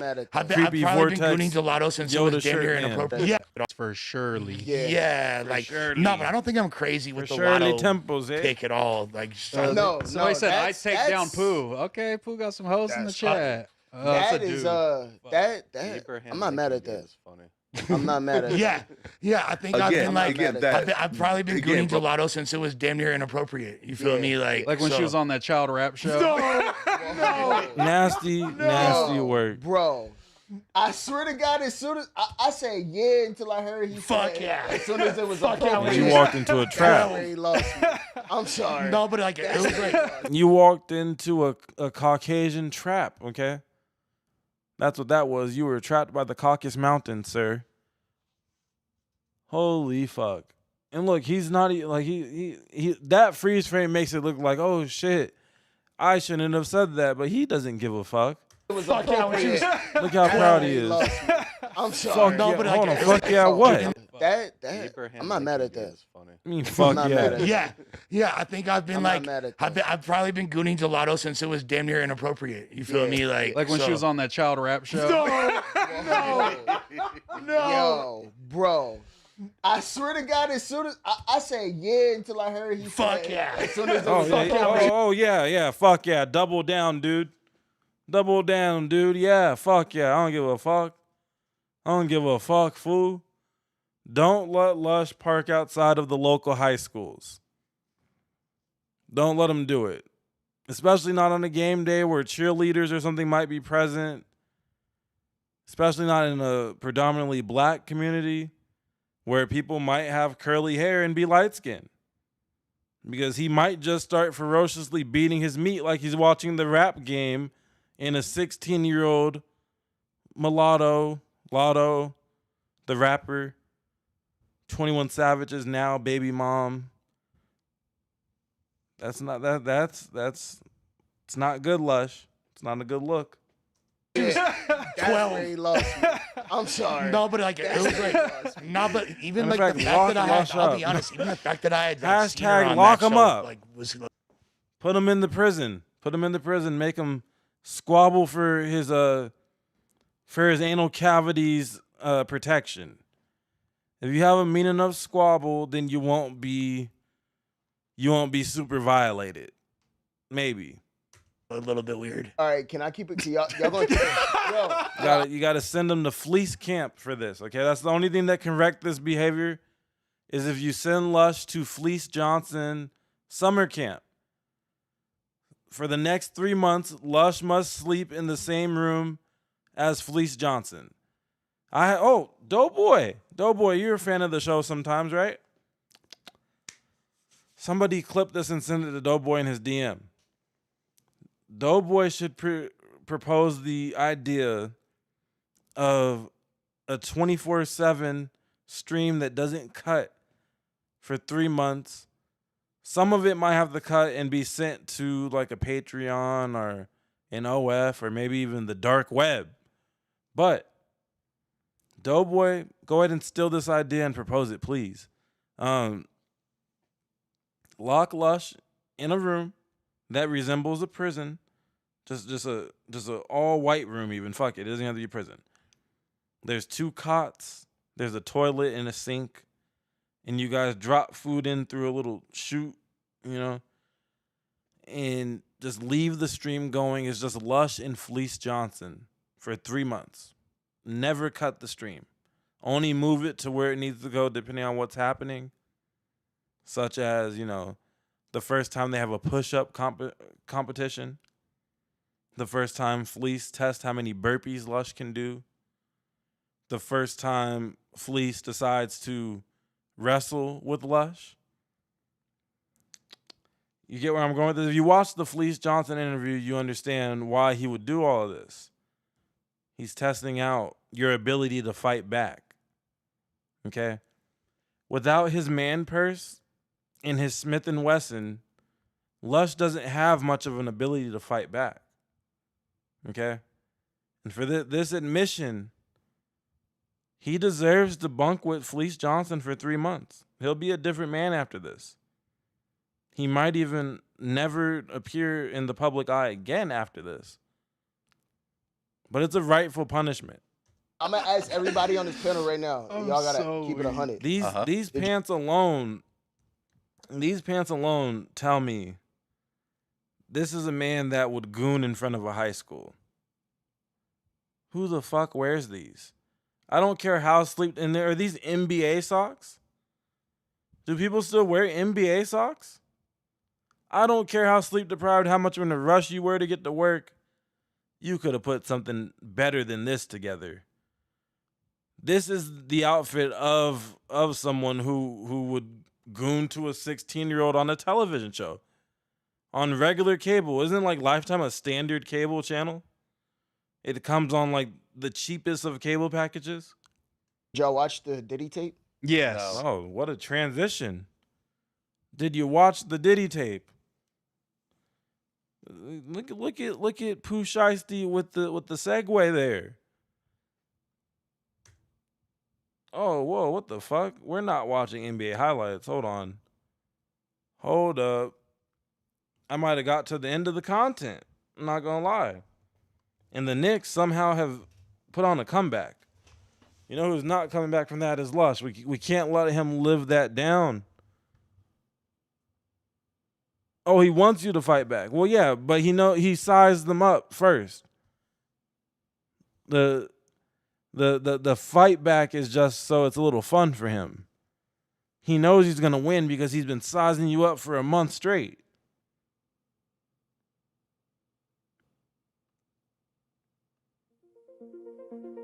Don't worry, I'm gonna mute it. There we go. There we go. So I believe that's all the content that we were gonna get through. I had some NBA based content loaded up because I thought that I was gonna be able to hop on the stream before the game started, and I was gonna do a little pregame, like just this is a cool story. We can go back to the Dame Dash interview. Yeah, this is a crazy choke job, I'm not gonna lie. Even if you win, like, damn, you really let them come back? I really would like for the Spurs to win, of course. But at the same time, when you let a team come back like this, you don't really deserve to win. Do another parlay check. At halftime, it looked decently on track, other than one element of it that I knew was a high risk. Oh, yeah, it's cooked. It's cooked. It's cooked. The parlay's cooked. Coulda, shoulda, woulda. The one element of the parlay that for sure is not going to hit unless they go into like 5 overtimes and everybody fouls out is that I did pick Julian Champagnie to get 20-plus points because he kind of has this pattern where, he doesn't really do shit for a game or two and then he randomly goes off for 20. But yeah, I knew that one was risky, but that's why the parlay had potential to pay so much. And that's how they get you. Don't gamble. I'm still saying Spurs in 7, but yeah, it'd be tough to stand by that if the Spurs lose this game. For sure, it'd be tough to stand by that. What I do like is how every game of this finals has been competitive, regardless of how many games it goes. Because neither of these teams is my team, so I really don't care. But exactly, that's been the pattern. I thought I recognized the pattern. I was probably a game early. I'd probably get 15 or 20 the next game. Well, yeah, everything else on the parlay has hit on one of them. On the one, I have one that's 15 cents that could pay out $34. Obviously, I don't care about that one as much as the one that is 19 cents for $181. But the one leg remaining on the $34 one is Julian Champagnie maybe rattling off 15 points in 3 minutes and 42 seconds. We need a Tracy McGrady-like performance right now. From someone who's not even, he's on the floor, but he's not in the plans to really do that. So it's cooked. If I would have left that out, I would probably be looking at maybe winning $5, but whatever. I placed these on Kalshi. I need a Kalshi sponsorship though. NY deserves this for the tap water alone. Is the New York tap water really bad? Hey man, if Julian Champagnie goes T-Mac, I'll consider buying a Champagne jersey. Score is 104-100 Spurs. The Spurs have the ball right now. De'Aaron Fox is probably going to chuck a bad shot. Oh, he dribbled it off his own ankle, actually. Even better. And then he chucked a bad shot. Of course, because that's what he fucking does. Fuck De'Aaron Fox, by the way. I hate him. Even though he did get his 15 points and 4 assists that I needed. 4 or more assists. I don't know how many he got. Let's see.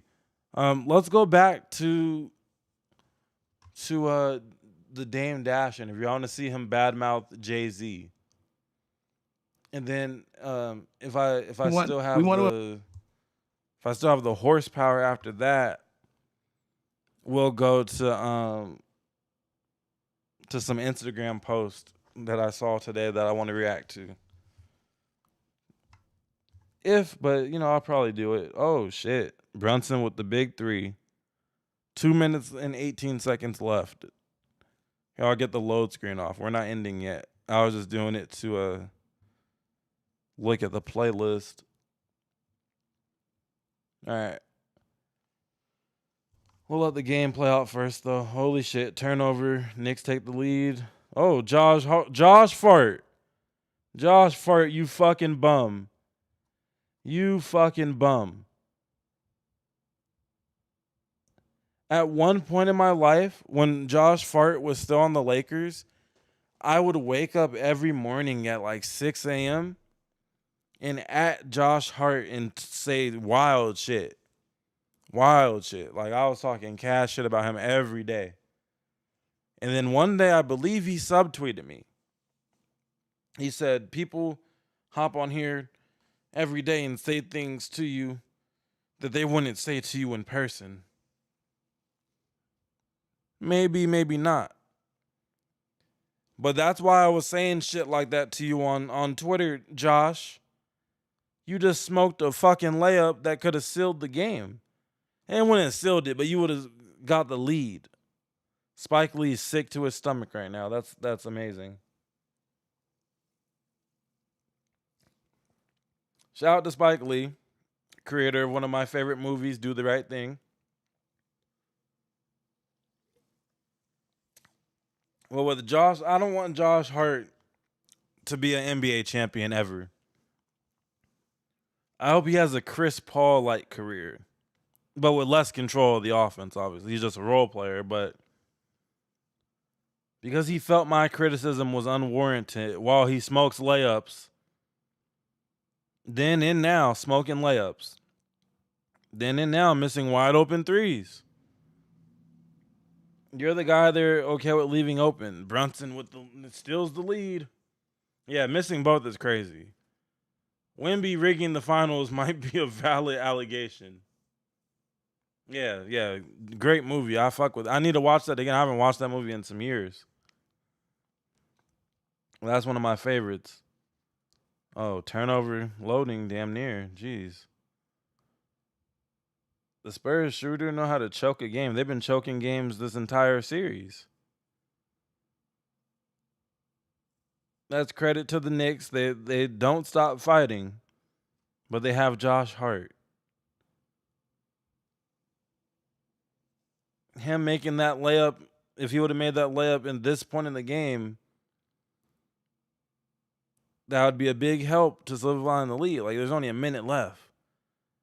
Spurs, I feel, do need to stop here because their offense looks like shit. They damn near need a lucky shot to go on offense. They got to give it to Wemby, and he just got to chuck it up and hope it goes in. But the stop makes that way better. Tied up. Bad. Oh, that was a pass? Interesting. Very interesting. We're going to get back to Dame in a second.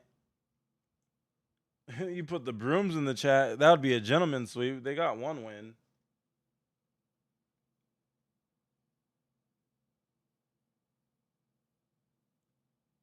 Thumbs hurt. Watch your ass. What?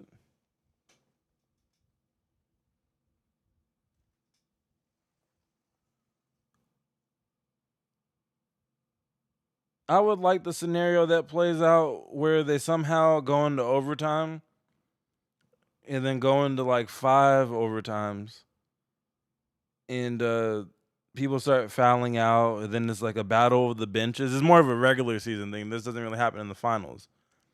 But it would just be amazing for my pocketbook for that very improbable thing to happen.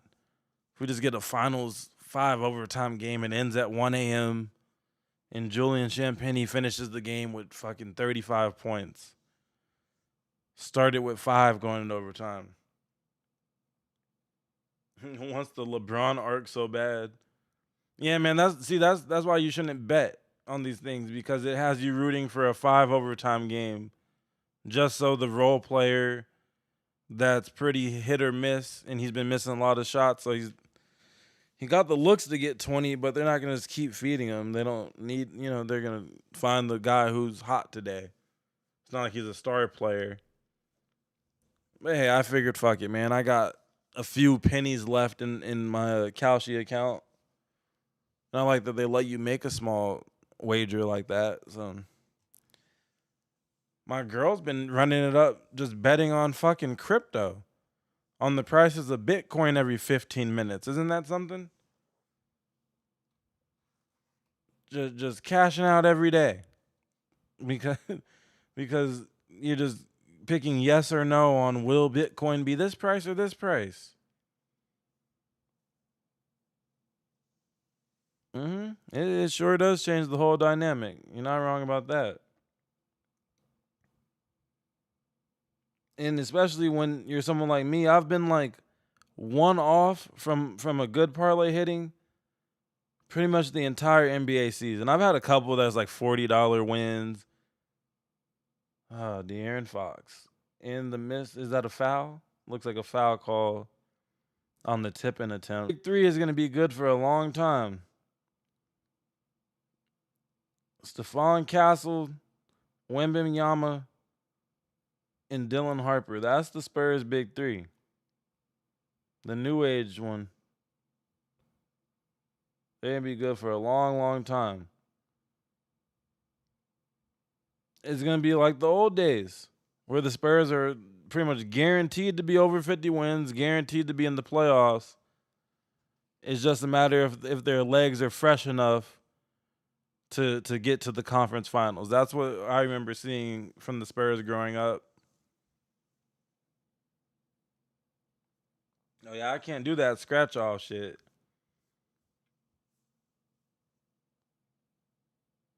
Yeah, exactly. For all the one legs. That's the most common shit. That's the cruelness of it. It's like they know.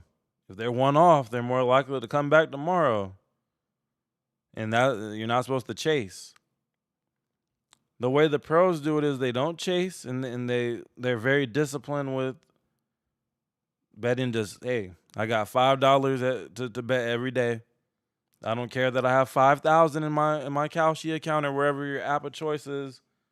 Putting $5 on it on, whatever, 5 games or 5 different parlays, and that's it.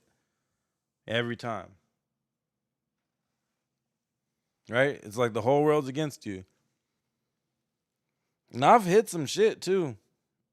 This NFL season, excuse me, I had an epic night. It was a Thursday night football game or maybe Monday night football, one of those. Damn, I got the hiccups. The New York Giants were playing somebody, I think maybe the Cowboys or something.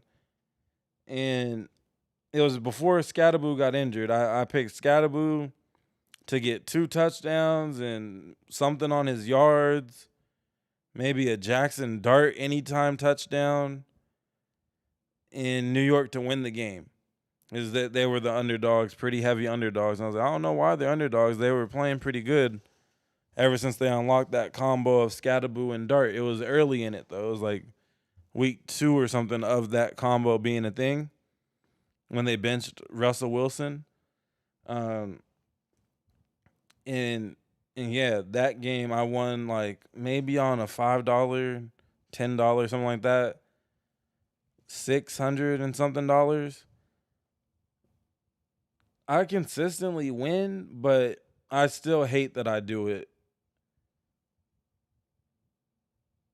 I do try to put my winnings into more traditional investments too, though. Not 100% of it, of course, but some of it. Okay, the Spurs got the lucky stop.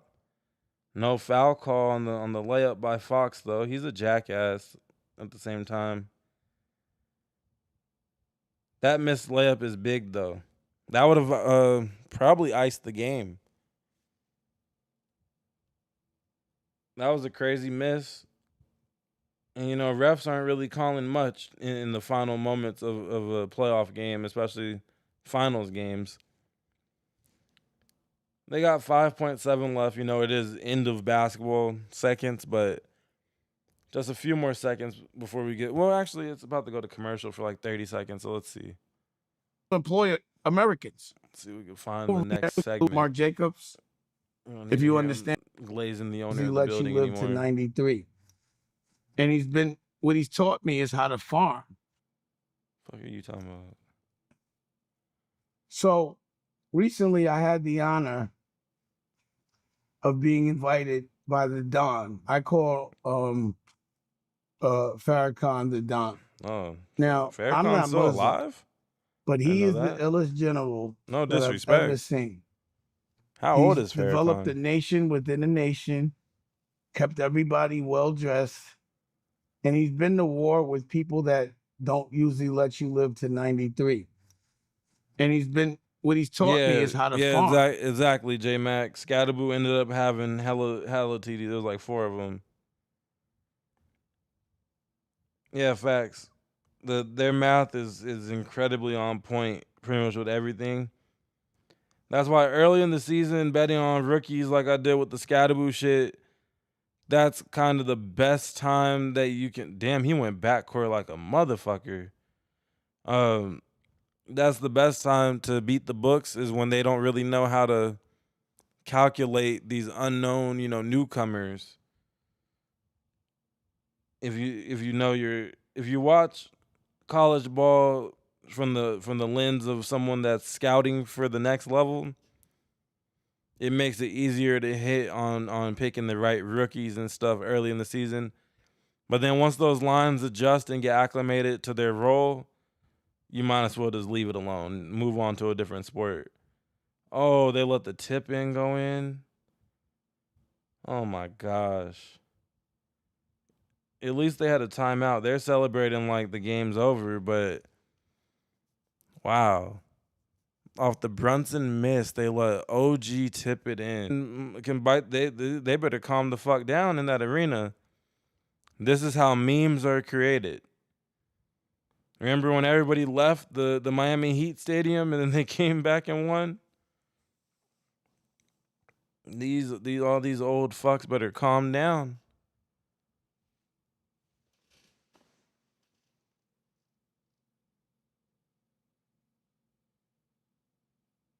Yeah, this is a crazy collapse for sure. What a tip in. And way to go, Spurs. Way to just not do the fundamentals of the game like boxing out. And letting OG Anunoby come in and save the fucking day. Box out, man. Do your job. Do your job. I'm about to search the transcript on this Dame Dash shit. So that we don't have to guess at where we're going as much after this game. You see, it drags out the last 5 seconds like a bitch, though. 1.2 on the clock. What is going to happen?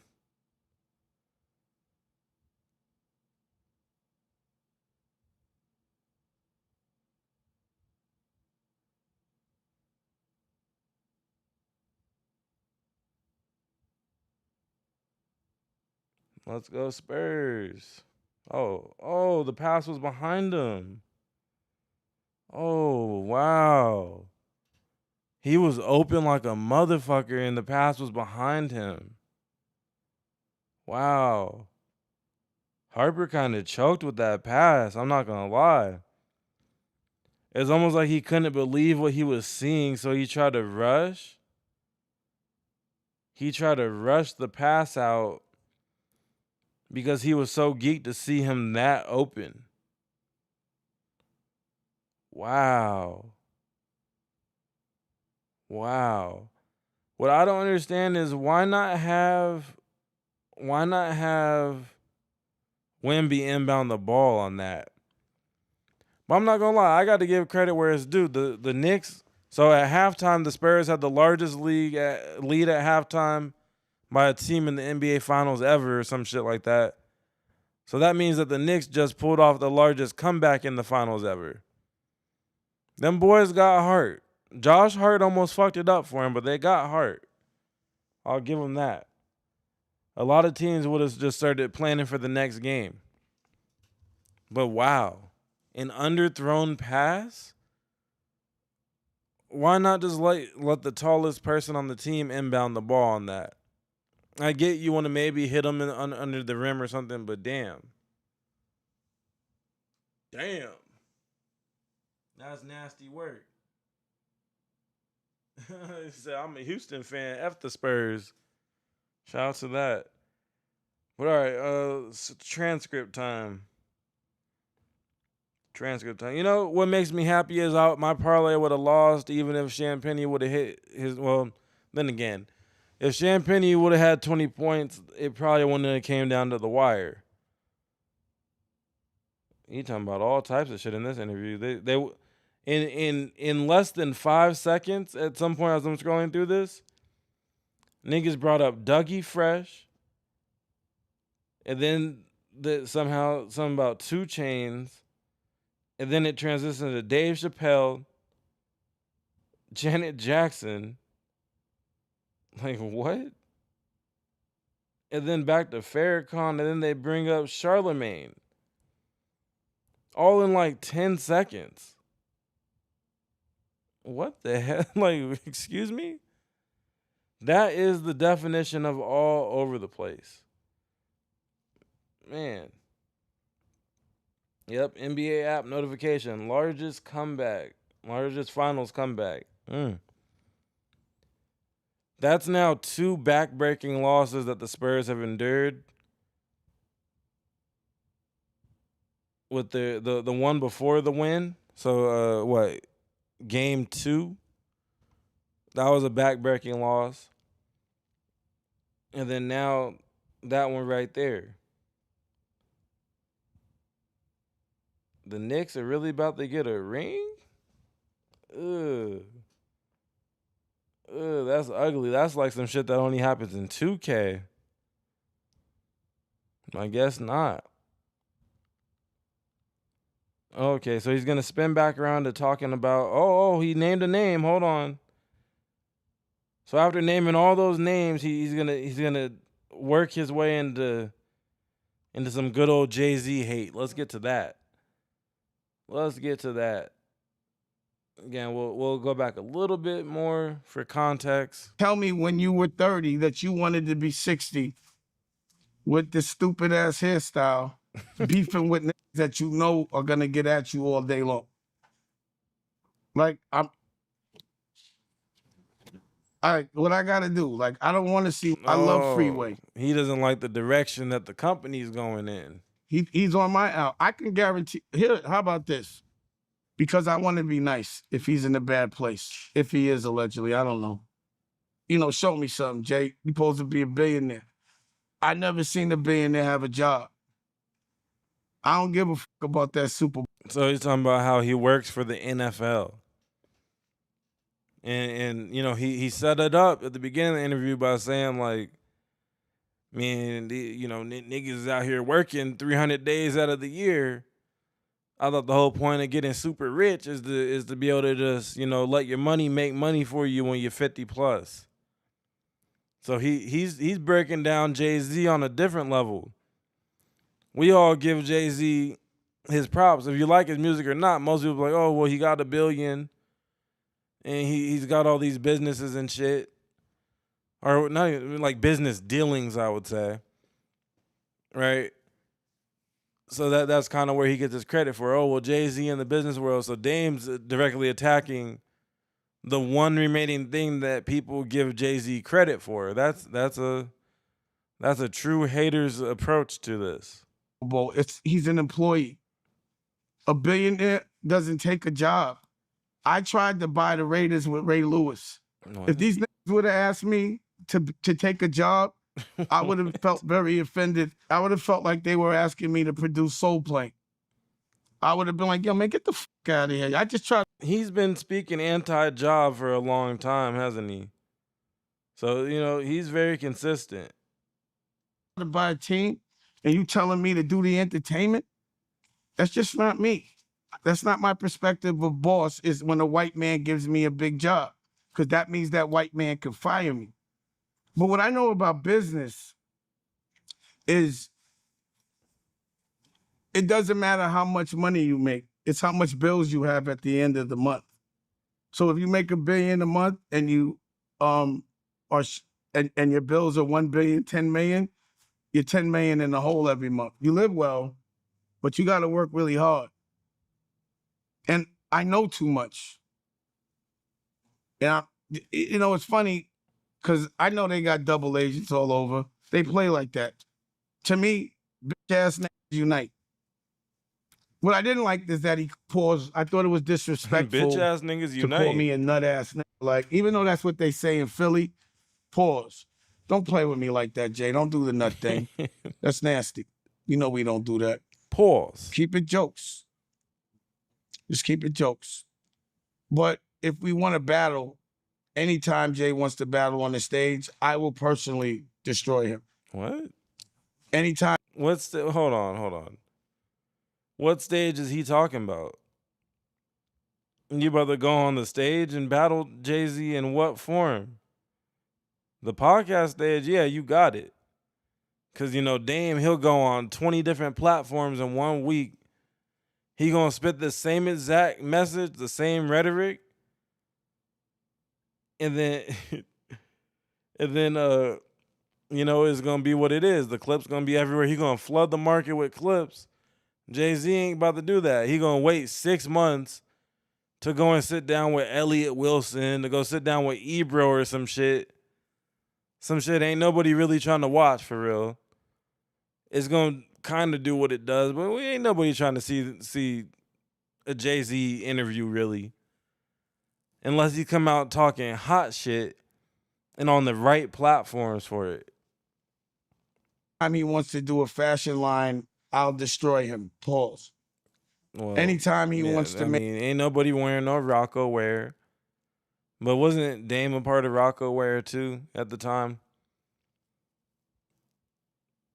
He's trying to do verses with everything. You're going to outdo him in a fashion line. I don't think he's really worried about doing a fashion line again.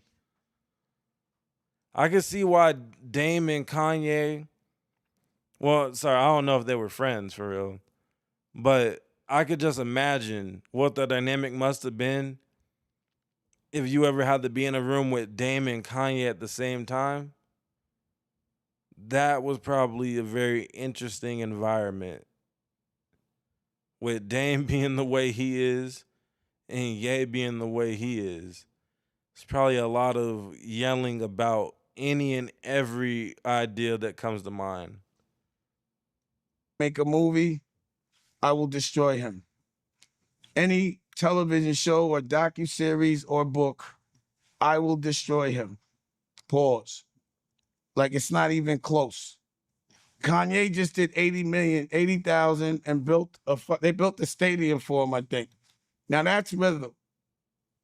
Getting on the roots with a stupid afro and doing a freestyle, a battle freestyle, after you just said that battle rap's not good for rap, is just dumb. And I'm just wondering who's telling him. I had a little bit of Rocco wear, but I think the G Unit shit was my favorite like rapper clothing line when I was growing up. I was rocking the fuck out of some G Unit. Or who's because someone has to be giving him a cook-em. So now he's defending battle You know rap what I mean? for some reason. I just didn't get the hair. It was hard to get past it. That's the main frying point. if they didn't like, cause see, Dame is bald though, so nigga, you're bald, so you know, critiquing the lace front that he had on, it's not gonna really hit like that. It is funny the first time, but he's kind of about to talk in a circle. I feel like when Jay had, I'm gonna tell you a story real quick, and then we'll move on from Jay. One day I flew in for the Grammys with like Big Face Gary, Street, Best Out Cats. I think Tata was with us, Biggs. And I walked in and I ran into D-Mac and his other man, he's dark skinned, I forgot his name. I don't care about this story. Prize told me that. Get to some more Jay-Z attacks. I walked around and I couldn't believe it. So I went back and I was like, yo, what happened? Like, what? He was with some people and I was with some people, but I didn't tell my people because I didn't want them too tense. But I saw him tell the guys like not to do nothing because I guess we worked it out, but I had to know what happened. No, I don't know where this is going. Let's just click a random spot, and if it entertains us, we will continue. If it doesn't, then it doesn't. Drinking competitions because I used to drink. That's not a good sign. But you know, I would smoke with Biggie. No, but shit. I wasn't a smoker. So hold on. From like this point, from like 30 minutes through probably the rest of the interview. So he got his hate speech out, and then now he's just gonna go down memory lane. Well, there we have it then, folks. There we have it, folks. Poppy Wardrobe roasting the car in the background. So Dame is not a worker, but his teeth tumbling out his mouth, and he's breaking down as opposed to Jay-Z, who is a worker with his own hair still. Yeah. He became a smoker. Who did? Dame Dash was doing shit with Currency? I don't know. Anyways, we're not gonna continue this Dame Dash interview. Because that's the sentiment that comes out every time Dame Dash does an interview for like the past decade. Is, well, Dame Dash is in trouble again. Pay his bills and invest in a fashion line instead of, you know, investing in something that has a more secure odds of returning his investment. But you know, it is what it is. Dame Dash, I don't know what to think of him, cause he do be saying facts. He has the talent at that. But in this interview, it sounded like he might have gone through some type of complications with something. His speech pattern's a little off, and what Dame did in this interview was disgusting. Did we get through most of the disgust though? Where he was attacking Jay-Z. He didn't like his hair. All right, Dame, we get it. This is Dame clip farming. He gave the clip farm for the first like 28 minutes, and then the rest is literally, I remember I was smoking dope with Biggie, and he was saying that Jay-Z's a bitch. Like, what? All right, man, fuck it. We're gonna get up out of here. That will conclude this live stream. All right. Thank you for joining along. Good night show for sure. I think this night show had the most views out of any of the night shows so far. Except for maybe one. I think maybe the Friday one might have did pretty good at some. No, yeah, this one consistently had the most. So shout out to y'all in the chat and just y'all as the audience in general. We got through some good content that needed to be caught up on and whatnot. We unpacked it. And yeah, man, thank you all of y'all for joining me for nearly 4 hours for our night. We watched as the Spurs. Shit. All right, clear the throat. We watched as the Spurs had a historic collapse Literally. I'm no longer saying any predictions for the rest of this finals. And honestly, I'm a Laker fan. Fuck the Spurs. Get LeBron off of my fucking team so we can finally compete again. And yeah. Aside from that, thanks for watching and peace. I'll see y'all very soon. Upload schedule. So the goal now is for me to break down this brick that is the 2 live streams that have taken place this week. Oh yeah, I still hope Spurs in 7, but damn it, I don't know.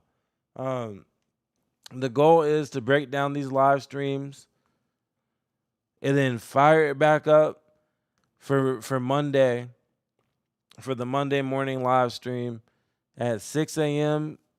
is the goal as well. I'm thinking from 6 to 9 a.m. and I might, go a 4th hour if the content calls for that. But yeah, I'm going to call it a night right here so that I can stay up to date with waking up bright and early at the crack of dawn and get into it. So I got some clips to make, some videos to put out, and yeah, I'll be there with y'all on the videos. But it's nothing quite like the live. I'm really rocking with the lives, with the vibes, the chat, the good live chat. Oh, hold on, before I go, let me make sure, just in case I missed anyone's fan funding, let me make sure to acknowledge any that I may have missed. Still getting the hang of it. I acknowledged y'all. Yep, I acknowledged y'all. We're good. We're good. All right. That is that. Have a good rest of y'all night. Stay safe out there. And peace. I appreciate each and every one of y'all.